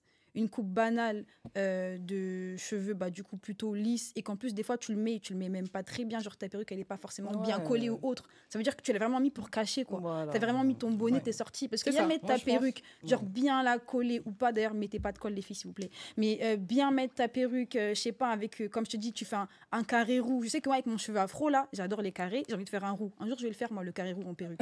Déjà, vous pouvez le savoir, je vais le faire. Parce que j'ai envie en fait. Et j'ai pas envie d'abîmer mes cheveux, donc je le ferai sous perruque. Mais ça sera vraiment un choix, parce que je sais qu'avec mes cheveux à état naturel, sans les abîmer, je ne peux pas le faire. Donc, voilà, j'ai le choix, je suis libre, je fais ce que je veux avec ma tête. Mais ma coupe du quotidien, ma coupe sans me prendre la tête, c'est Célia telle qu'elle est le matin quand elle se réveille. Et voilà, moi, je voulais dire quelque chose par rapport à ce qu'elle a dit. Pour moi, la question fondamentale, c'est comment on se sent de base. Normalement, on doit se sentir bien avec qui ça. on est Exactement. naturellement. Et après, tu fais ce les que tu options veux. passent C'est en exactement secondo, ça. en tertio, etc. Une C'est perruque, ça c'est le un sac à problème. main, en Ouais. fait. C'est que les gens se sentent mieux quand ils ont des perruques, quand ils ont des mèches, quand ils ont des rajouts. Là, ils ont plus de fierté à être qui ils sont. Alors que ça devrait être exactement ça. l'inverse. Exactement. Moi, je dis c'est là la base, en fait. Ouais. Pour ma Ouais. part. Et j'ai perdu le fil. Excuse-moi. Non, t'inquiète, il n'y a pas de souci. Ce que je voulais dire, effectivement, c'est que tout à l'heure, tu disais qu'il y a des femmes qui jonglent un peu avec différents types de coiffures. Mais tu as des femmes, en fait, qui vont juste faire des pauses avec leurs cheveux naturels. Dans le sens où elles appellent ça pause, mais elles savent qu'elles ne sont pas coiffées, tu vois. Donc ça, c'est triste. Et aussi, ce que je trouve encore plus triste, c'est qu'aujourd'hui, il y a une loi qui a été votée pour porter ses cheveux naturels et ne pas avoir de discrimination. Mais quand il pense, c'est un truc de malade. Ça veut dire... La loi contre la la loi, discrimination. la loi au capillaire. travail par rapport à la discrimination aux cheveux naturels, parce que tu as beaucoup de femmes aujourd'hui qui malheureusement ne peuvent pas avoir de travail, de job par rapport à leurs cheveux naturels. Donc tu as plein de femmes noires qui se sont déplacées, tu vois, à l'Assemblée nationale pour pouvoir justement voter cette loi. Et c'est un truc de malade quand tu y penses. C'est une loi, parce que j'ai l'impression de ne pas comprendre ce que tu me dis. C'est une loi pour ou contre les Pour cheveux éviter la naturels. Contre la discrimination capillaire. D'accord, ok. Donc on n'a pas le droit de t'interdire un poste ou de Exactement. dire comment tu dois venir C'est une coiffer. loi carrément. Tu vois, donc Mais certes, le problème, on c'est était... que l'application de cette loi, elle est compliquée. Parce que Oui, si la tu vois. personne a envie de te discriminer parce qu'elle n'aime pas ta coiffure, Oui, mais elle te le dira elle va jamais pas te le dire vraiment. De toute façon, directement. ce sera en toujours fait, caché. en quoi ça On va dire, protège c'est pas les- professionnel. Ouais, mais en fait, ça a été fait lors de. Vous avez tous suivi l'histoire du steward. Oui, oui, oui. Et en fait, c'est par rapport à lui que cette loi a été faite parce qu'en fait, il a gagné son procès grâce au sexisme, mais pas par rapport aux cheveux. Parce qu'en fait, dans, on va dire, la loi de. Donc, c'est Air France, je crois. En fait, un homme ne doit pas avoir les cheveux qui dépassent les épaules. Et en fait, comme il avait des locks, ça dépassait ses épaules. Après, ils ont dit, bon, bah voilà, c'est pas normal parce que les femmes ont le droit d'avoir donc des coiffures qui vont dépasser les épaules. Et c'est là, en fait, qu'il a gagné son procès parce qu'ils ont dit, cette règle-là, elle est sexiste. Que tu sois un homme ou une femme, tu as le droit de... Alors que, en fait, non, c'est une histoire de problème capillaire parce qu'il avait des locks et il mettait du coup une perruque sur ses locks Et pour est-ce que pouvoir les aller femmes noires, travailler. qui travaillent chez Air France avaient le droit d'avoir des locks. Alors là, je sais pas du tout. De toute façon, la coiffure, c'est simple. À l'aéroport, c'est plaqué. Ouais, c'est ça, exactement. Normalement, c'est ça. Et en fait, c'est de là que la loi, elle est arrivée. Elle n'a pas encore été votée. Donc, elle a été votée, en effet, à l'Assemblée nationale, mais elle n'a pas encore été votée au Sénat. Donc, elle n'est pas encore applicable. Mais en soi, voilà, en fait, le sujet par rapport aux cheveux montre qu'au final, si demain, on a ce type de problème, on pourra utiliser quand même cette loi-là pour se défendre. Parce que là, il aurait pu l'utiliser, mais elle n'existait pas. Mais c'est sûr que maintenant, lors d'un entretien, si on ne prend pas à cause de tes cheveux, c'est dur de le prouver. C'est très dur de le prouver. Ouais. D'ailleurs, nous-mêmes, on va s'obliger déjà à aller avec les cheveux plaqués, comme ça on évite. il va y avoir une autre censure. Mais après, quand on était à l'Assemblée nationale, en plus on s'est vu là-bas, quand on était à l'Assemblée nationale, ce que j'ai aimé, c'est qu'il y a des personnes qui n'étaient pas concernées par le sujet, qui aussi ont pu en prendre conscience. Donc en fait, le fait que cette loi existe, ça permet quand même aussi à des personnes qui ne sont pas concernées, dont beaucoup de recruteurs et de chefs d'entreprise, de se dire, ok, ça se trouve, moi-même j'ai pu être discriminant sans faire exprès parce que je ne m'en rendais pas compte. Et maintenant changer de comportement. Donc en fait, ça ouvre quand même le dialogue et ça va quand même faire évoluer les choses, même si on ne l'utilise pas forcément pénalement par la suite. Tout à l'heure, tu parlais du fait que, lorsque j'ai posé ma grande question, que toi, à un moment donné, tu as envie de faire ta coupe carré, mon carré roux. Voilà, ton carré roux. Et qui t'a apporté une perruque pour le faire. C'est important pour le faire, pour ne pas abîmer tes cheveux. Est-ce que, quelque part, est-ce que vous comprenez qu'il y a des bougs, des hommes, qui sont contre les perruques et contre les tissages et contre toute coiffure non naturelle. C'est rare. C'est de l'hypocrisie. Attends. On commence à dire... Est-ce que tu comprends qu'il y a des hommes qui sont contre tout ça et qui estimeraient que le fait que toi, à un moment donné, qui prône le cheveu naturel, mette à un moment donné une perruque pour avoir une coupe que tu aimes bien. Et est-ce que, quelque part, je reviens sur ma question initiale, est-ce que quelque part on n'est pas conditionné à aimer même des coupes, pour rebondir un peu sur des propos, toxiques pour nous? Bah, après, Tu vois un carré en soi, c'est pas toxique. Non, mais je sais pas, je te dis, moi, je suis carré, un novice, je sais pas Ouais, ce que c'est vraiment qu'un carré, mais j'ai juste entendu perruque, j'ai dit, mais justement, dans ce que tu dis, s'il y a des hommes qui sont contre ça, encore une fois, en fait, c'est une histoire de liberté, ils n'ont pas leur mot à dire. On est libre, que ce soit aussi vestimentairement parlant, capillairement parlant, socialement parlant, de faire ce qu'on veut. Et en fait, justement, c'est ce que je dis, c'est arriver justement à cette liberté totale, quel que soit le sujet, de faire ce qu'on veut, tu vois. Et par rapport à ça, moi, en fait, je veux vraiment en fait, que même le cheveu afro, ça devienne quelque chose de tellement naturel aussi, que ce soit plus aussi du militantisme, par exemple, même si je suis une militante. Mais moi, j'aimerais que, par exemple, là, j'ai des nièces, elles ont leurs cheveux afro et elles adorent leurs cheveux afro, mais qu'on n'entende pas, t'es panafricaine ou Black Panther ou je sais pas quoi parce que tu portes ton cheveu afro. Et les hommes comme ça en général, c'est des hommes hypocrites et qui vont se mettre avec des femmes métisses qui auront les cheveux bouclés et qui du coup au quotidien auront toujours leurs cheveux et ou pas d'ailleurs parce qu'elles aussi parfois elles ont recours à différentes pratiques. Mais en général voilà, ils vont se mettre avec une femme métisse en disant ouais bon elle a le cheveu on va dire afro acceptable et ça fait qu'elle sera toujours avec ses cheveux et il va critiquer donc la femme peut-être plus foncé ou du moins qui aura ses cheveux crépus et qui voudra faire autre chose. Donc pour moi, ça reste quand même de l'hypocrisie venant d'un homme de pouvoir dire ça. C'est bien. Mesdames, vivons-nous dans un monde où on est réellement libre? C'est-à-dire libre mentalement, libre intellectuellement. Est-ce qu'on ne nous a pas imposé des normes? C'est-à-dire que, regarde, nous les bougles, nous quand on était plus jeunes, il y en a beaucoup, tu as vu, il fallait avoir son dégradé. Et il y avait la mode où il y avait le dégradé avec la virgule. Ça, on nous l'a imposé. Enfin, quelque part, c'est des standards de beauté qui sont descendus et il fallait être comme ça. Sinon, tu n'allais pas forcément ressembler à tout le monde. Il fallait être habillé en jogging. Il y en a certains qui portaient des requins. Parce qu'à un moment donné, injonction, bon, il faut être habillé comme ça, sinon tu te sens pas bien. Sinon, or qu'en vérité vraie, toutes ces injonctions, derrière, il y a du business. Ce sont des gens, des multimillionnaires, des milliardaires qui sont là en train de se dire continuez à vous sentir bien dans ce qu'on vous a descendu. Nous, on se fait de l'oseille de fou malade. Et en plus, vous n'en tirez aucun profit. Aucun gain, clairement, tu vois. Et je te parle même des mecs, hein, t'as vu, on est là, on a des injonctions, les gars, tu vois. Moi, à un moment donné, j'avais des choix avant. À un moment donné, vas-y, je rase tout. Parce qu'il y avait un truc où, tu as vu, je voulais faire partie d'une caste de mecs qui rasent tout. Voilà, c'est fini. Tu vois, alors que je faisais des dégradés. Et à un moment donné, j'ai dit, je fais dégradés, vas-y, c'est bon. Je vais passer de la caste des mecs, tu vois. Mais tu as vu, voilà, tout ça pour vous dire que... Après, c'est une question existentielle. Quand tu parles de est-ce qu'on est libre ou dans quelle mesure on est libre, qu'est-ce que le libre arbitre, dans quelle mesure on peut l'exercer ou non. Là, c'est une question existentielle, mais je pense que il y a quand même de l'équilibre à voir et les panafricains 2.0 radicaux qui vont immédiatement taxer une femme qui va mettre une perruque ou se lisser les cheveux alors que de base elle s'accepte et qu'elle a envie réellement juste de changer de coupe, d'aliéner, ils sont mais ils ne savent pas ce qu'est l'équilibre. Et donc la question qui va se poser pour les femmes, c'est aussi, enfin pour les femmes, pour tout le monde, parce que de la même manière que la femme va avoir la liberté de se lisser les cheveux ou pas, ces hommes ont la liberté, c'est leur liberté de penser ce qu'ils veulent, de voir ça comme une forme d'aliénation ou non. Et maintenant, est-ce qu'on vit pour les autres? C'est ça la question qui va se poser aussi. J'ai une question à vous poser, parce qu'elle parle d'aliénation, mais c'était ma seconde question. Une définition, aliénation culturelle. Accorder peu de valeur à sa propre culture et opter plutôt pour la culture dominante.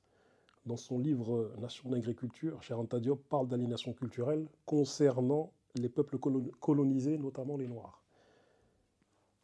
Mèche, tissage, perruque, extension, défrisage, lissage, les femmes noires qui utilisent ces artifices sont-elles aliénées culturellement? Déjà, je pense qu'on est tous aliénés culturellement, on porte des jeans.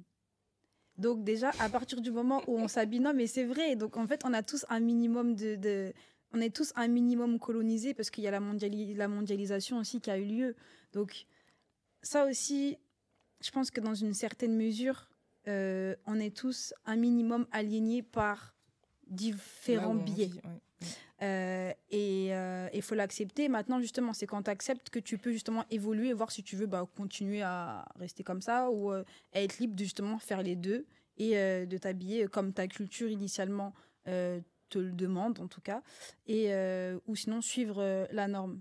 Mais justement, même par rapport à ça, moi j'ai une question. Est-ce que vous préférez une femme qui met une perruque mais avec une texture naturelle ou une femme qui a ses cheveux naturels et qui les lisse au final? Tant que c'est lissé, ça passe. Moi, si je mets si je mets à la place des mecs qui sont contre les perruques, ils sont en mode pas de perruque du tout. Je veux que tes cheveux. Eux, c'est le résultat. Tu vois, mais parce que c'est pareil, c'est comme le maquillage. Ouais, j'aime bien, je préfère quand t'es naturel. Mais quand t'es naturel, comme je disais tout à l'heure, quand t'as le teint gris, quand t'es naturel, tu vois. Donc c'est pour ça en fait. Voilà, naturel. Mais c'est ça le truc. C'est pas tous les mecs. Bah, après, il y en a, on va pas se blaguer. Mais je vous ai dit, ces mecs-là aussi, eux-mêmes sont conditionnés. Mais c'est pas tous les mecs qui sont en mode je veux une fille superbement maquillée ou même trop maquillée, tissage, perruque et tout ce qui va bien avec. Sûr, il y a des mecs qui sont en mode. Mais je parle du naturel. Non, mais là, je parle d'hommes qui veulent des femmes naturelles. Mais des femmes avec leurs cheveux naturels, mais selon leur prisme, et des maquillages naturels selon leur prisme. Parce que ça veut dire que même quand vous nous trouvez naturel avec notre maquillage, en général, on n'est pas naturel. On a quand même mis de l'anti-cerne, on a quand même fait quelque chose pour avoir un teint. Les cheveux, c'est pareil. Tu veux une femme avec des cheveux naturels, mais naturels 4C, 4D? Non, mais c'est naturel quand je me lève le matin. Donc après la question de l'hygiène, de prendre soin de soi, c'est pas exactement la même chose. C'est la vérité. Je pense que si tu me vois le matin, tu vas pas dire la même chose. Attendez. On est belle quand on se réveille le matin. Non, on est belle. Non, c'est vrai. Je me suis mal exprimée. Non. Moi, je me trouve belle, maquillée, pas maquillée. Je m'en fous. Moi, je représente une caste d'hommes. Regarde, vous m'obligez à me dévoiler là. C'est ça votre problème. Je suis là, je suis obligé. Moi, je représente cette caste d'hommes qui est en mode. Vas-y. Quand on dit belle au naturel, c'est même sans maquillage. T'as vu, tu te lèves avec elle, tu dis hey. Ouais, c'est ça, c'est les films. Tu dis gars, non, ma femme là, c'est un bail, t'as vu? C'est un bail sans maquillage, sans artifice, sans rien. Et encore, après moi je suis un modèle d'époque. Donc mon modèle d'époque que je suis, il se fait rare, tu vois. Mais je suis de ce genre d'homme qui se dit, t'as vu, bien sûr que le fait de mettre un peu de maquillage, un peu de, comme tu dis, de choses par rapport à ses cheveux, bien sûr que ça embellit, enfin comment dire, ça embellit. Même ça c'est normal. Mais ça embellit, mais en vérité, même comme tout à l'heure tu me parlais de questions existentielles qu'on se pose. Et comme un mec qui se taille la barbe. Ouais, c'est ça. Je veux dire, c'est que moi je remets tout en question. C'est-à-dire, même ce que nous aimons, tu sais, il y a Oncle Phil qui dit dans Prince de Bel-Air à Will, un jour, il est assis là dans le fauteuil, il dit Will, parfois, ce qu'on aime, c'est mal, et parfois, ce qui fait mal, c'est bien, et parfois, ce qui fait du bien, c'est mal. Donc, des fois, en fait, tu as vu, moi, je remets en question même nos émotions. C'est-à-dire qu'il y a toute une industrie qui est là, qui nous prend, là, des hommes milliardaires, ils sont tous en train de nous zioter, là, comme ça, là. Et vas-y. User de ça. T'inquiète pas, tu te sentiras bien. Et vas-y, développement personnel, on te balance. Et vas-y, ça. Et vas-y, on te balance ça. Et vas-y, t'inquiète pas, vous allez vous sentir bien dans une société malade. Comme l'adage, là, dans les réseaux sociaux, là, récemment, c'est comment être adapté à une société malade. Elle est malade et nous, on est adaptés. On est comme ça. Pensant que nous ne sommes pas malades. Mais en vérité, nous sommes malades. Tu vois? Bon, là, vous m'avez forcé à me dévoiler comme ça, là, dire ce que je pense, mais voilà, quoi qu'il en soit. Et voilà, ça fait écho à tout ce qu'on dit depuis tout à l'heure, même ne serait-ce que par rapport aux coiffures de cheveux, notre style vestimentaire. Oui. C'est pour ça que c'est tellement complexe, en fait.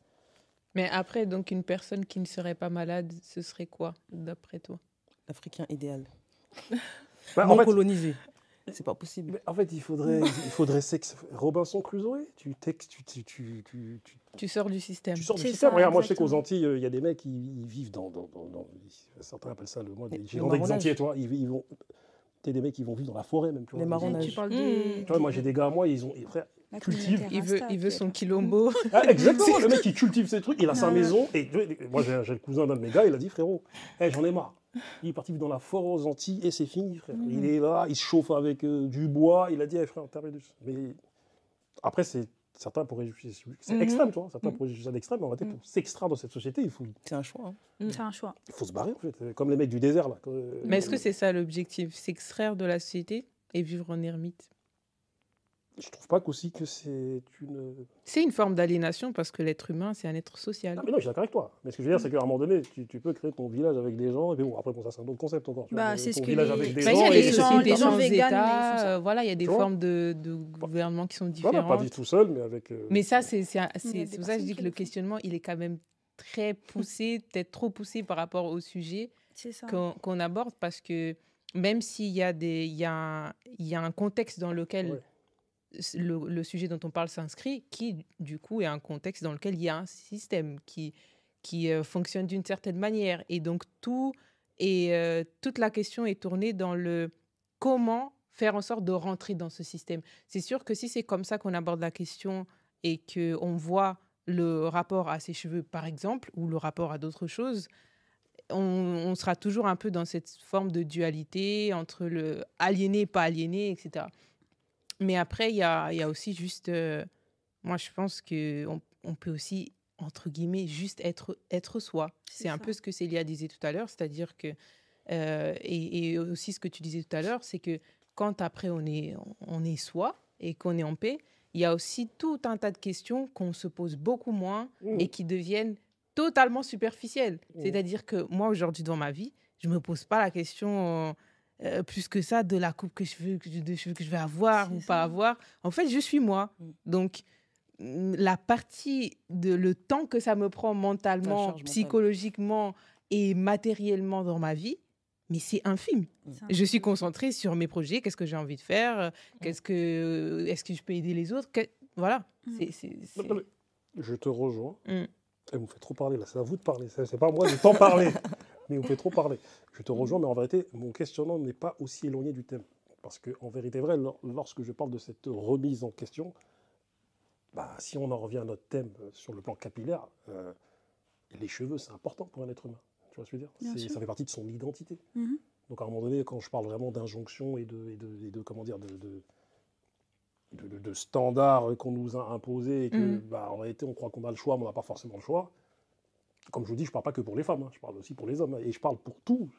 Mais voilà, comme tu dis, à un moment donné, même si je me pose ce genre de questions, je ne vais pas me les poser toute la journée et pendant 40 ans, sinon je vais faire un AVC et puis Non. terminus, frère. Tu vois. Mais d'un point de vue capillaire, on a le choix aujourd'hui.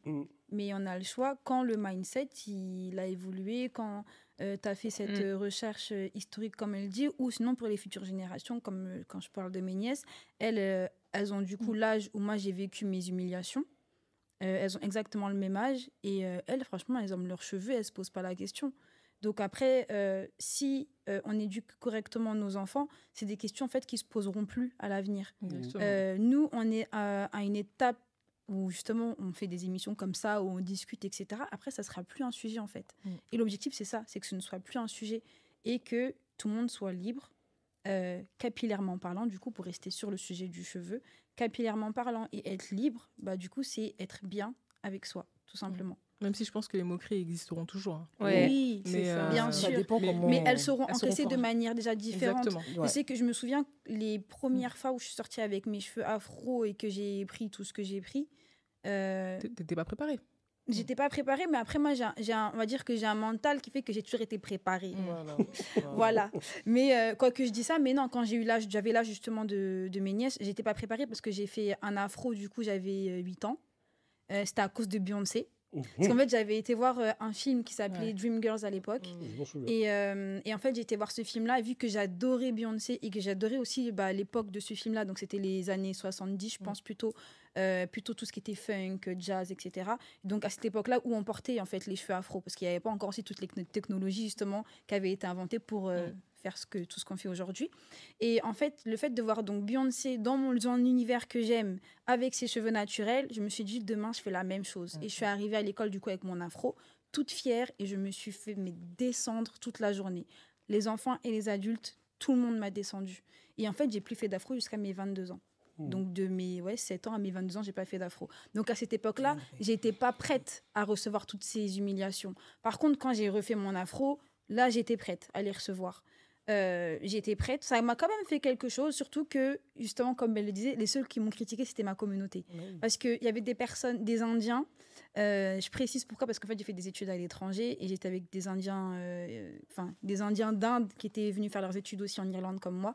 Et en fait, donc, eux, ils m'ont connue avec ma perruque et après, ils m'ont vue via les réseaux sociaux avec mes cheveux. Ils m'ont dit « Ah, mais t'es trop belle comme ça, etc. » Donc, c'est pour ça que je précise, c'est vraiment des Indiens d'Inde. Pareil, des Chinois de Chine qui m'ont dit waouh, tes cheveux magnifiques, et des personnes blanches aussi d'ici qui m'ont dit ouais, t'es trop bien comme ça, reste comme ça. Et tous les Noirs, remets ta perruque, tu joues à quoi? Et en fait, moi j'avais toujours des compliments. J'ai été prête, ouais, c'est ça. Et j'ai été prête à encaisser, mais ça m'a quand même fait quelque chose. Et à l'heure d'aujourd'hui, il y a moins d'un mois, j'avais cette coupe-là. Et on m'a dit dehors, donc c'était une personne blanche qui a fait l'effort de se déplacer, qui était sur un autre trottoir. Il est venu jusqu'à moi pour me dire que je ressemblais à une bombe. Mais c'était pas un compliment, c'était vraiment la bombe, l'explosion, par rapport à mon afro qui est comme ça. Ah ouais, d'accord. Non, c'était pas une bombe. Non, c'était une bombe, c'était un clash. Non, parce que moi, ce qui me choque dans le clash, c'est le déplacement. Avant même qu'il soit venu me dire... c'est incroyable. C'est parce que, t'imagines, tu marches dans la rue, tu vois quelqu'un, et tu dis, tiens, je vais aller le voir et je vais me foutre de sa gueule avec lui. Parce qu'il pensait que j'allais rigoler avec lui. Donc ça veut dire que déjà, il a enlevé toute mon humanité. Parce qu'on se moque des animaux quand ils font n'importe quoi. Tu vois, il dit, ah, regarde le chat, il est bête. Mais tu vas pas voir quelqu'un dire, hey, regarde, t'es bête. Ben, lui, il est venu devant moi, alors qu'on ne se connaît pas, pour me dire, tu ressembles à une bombe. Et il rigolait, il attendait que je rigole avec lui, genre en mode, mais non, en fait. Mais là, aujourd'hui, je suis en capacité. Carrément, T'es sûr que c'était pas de la drague? Non, mais... Je sais pas, c'est possible en plus, hein. Mais je sais pas. Mais c'est juste pour dire que, en fait, cette capacité à faire ce déplacement, et pendant qu'il marche, il se dit, tiens, je vais aller voir, il continue à se dire. Enfin, en fait, moi, c'est ça qui me choque plus que le terme. C'est de se dire, je peux aller devant elle et je peux me foutre de sa gueule avec elle et elle va rigoler. Genre, tu me prends pour qui, en fait? Sauf que voilà, moi, je suis en capacité d'encaisser ça aujourd'hui. Et mes enfants, elles seront en capacité aussi d'encaisser ça parce qu'elles ont une tante comme moi. Elles ont de la chance. Donc voilà. Mais si, justement, nous, on a vécu tout ça et on a en capacité de leur parler, de leur expliquer, ça veut dire qu'elles vont être en capacité d'encaisser et de pouvoir être libres de s'aimer et d'être elles-mêmes, même si elles auront des injonctions. Alors que nous, ma mère, elle comprenait pas. Déjà, je n'en ai jamais parlé. Déjà, parce qu'il y a des choses dont je parle aujourd'hui avec ma marque et mon entreprise, parce que justement, on fait des trucs comme ça. Elle me dit, mais c'est là, je savais pas que tu avais vécu ça quand tu étais petite. Moi, je lui ai jamais dit que je me suis fait clasher et qu'après, elle le savait pas. Et en fait, parce que je savais pas aussi que c'était pas normal. Enfin, bref. Donc, voilà, j'ai vécu tout ça et j'en parlais pas. Mais maintenant, j'en parle. Ça veut dire que même moi, quand mes enfants, elles ont commencé à aller en primaire, je savais que j'ai vécu ça à tel moment. Je leur en ai parlé avant même qu'elles le vivent. Donc ça fait que là, franchement, elles font leur vie. Et en fait, c'est pour ça que nous, il faut qu'on continue à faire ce travail-là pour pouvoir faire en sorte que les générations d'après n'aient pas à le faire. Et nous, il faut qu'on arrive à être libre et à être du coup en capacité d'encaisser, parce que aussi, nos femmes autour de nous et nos hommes autour de nous, on s'aime, justement, on est dans la bienveillance, l'échange. Quand tu sais que tu t'es fait clasher toute la journée, mais que quand tu rentres, ton mari va dire « Ah, t'es belle aujourd'hui avec ton afro ». Qu'est-ce que t'en as à faire que l'autre il se soit déplacé en fait pour te dire ça? Donc en fait c'est ça, faut que nous on soit solides entre nous et après dehors franchement on s'en fiche clairement. J'ai parlé longtemps là, je suis désolée. T'inquiète, t'avais besoin de t'exprimer. On a ressenti tu vois, tout quoi. Mais vraiment pour vraiment synthétiser ma question initiale, c'était avons-nous le choix ou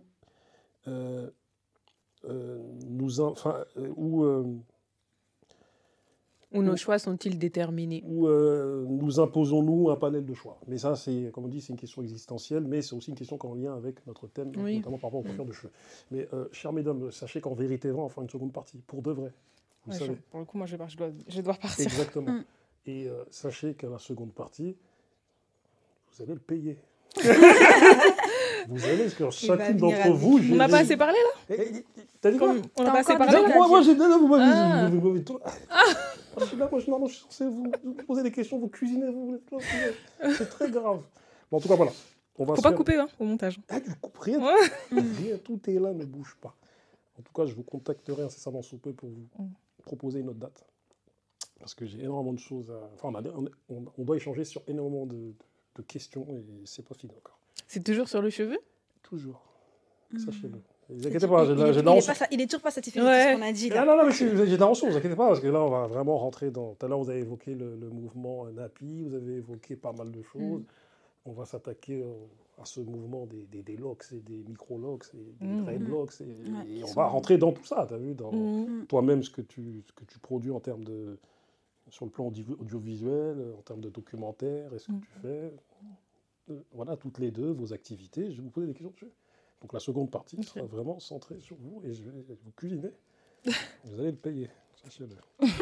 Donc c'est le but de l'émission ici. Disons-nous les choses et qu'on dit, on n'est pas content. Faut changer le titre. Non, mais ça c'est bien. Non, c'est très bien. Moi, c'était cool. J'aime ce qui s'est passé.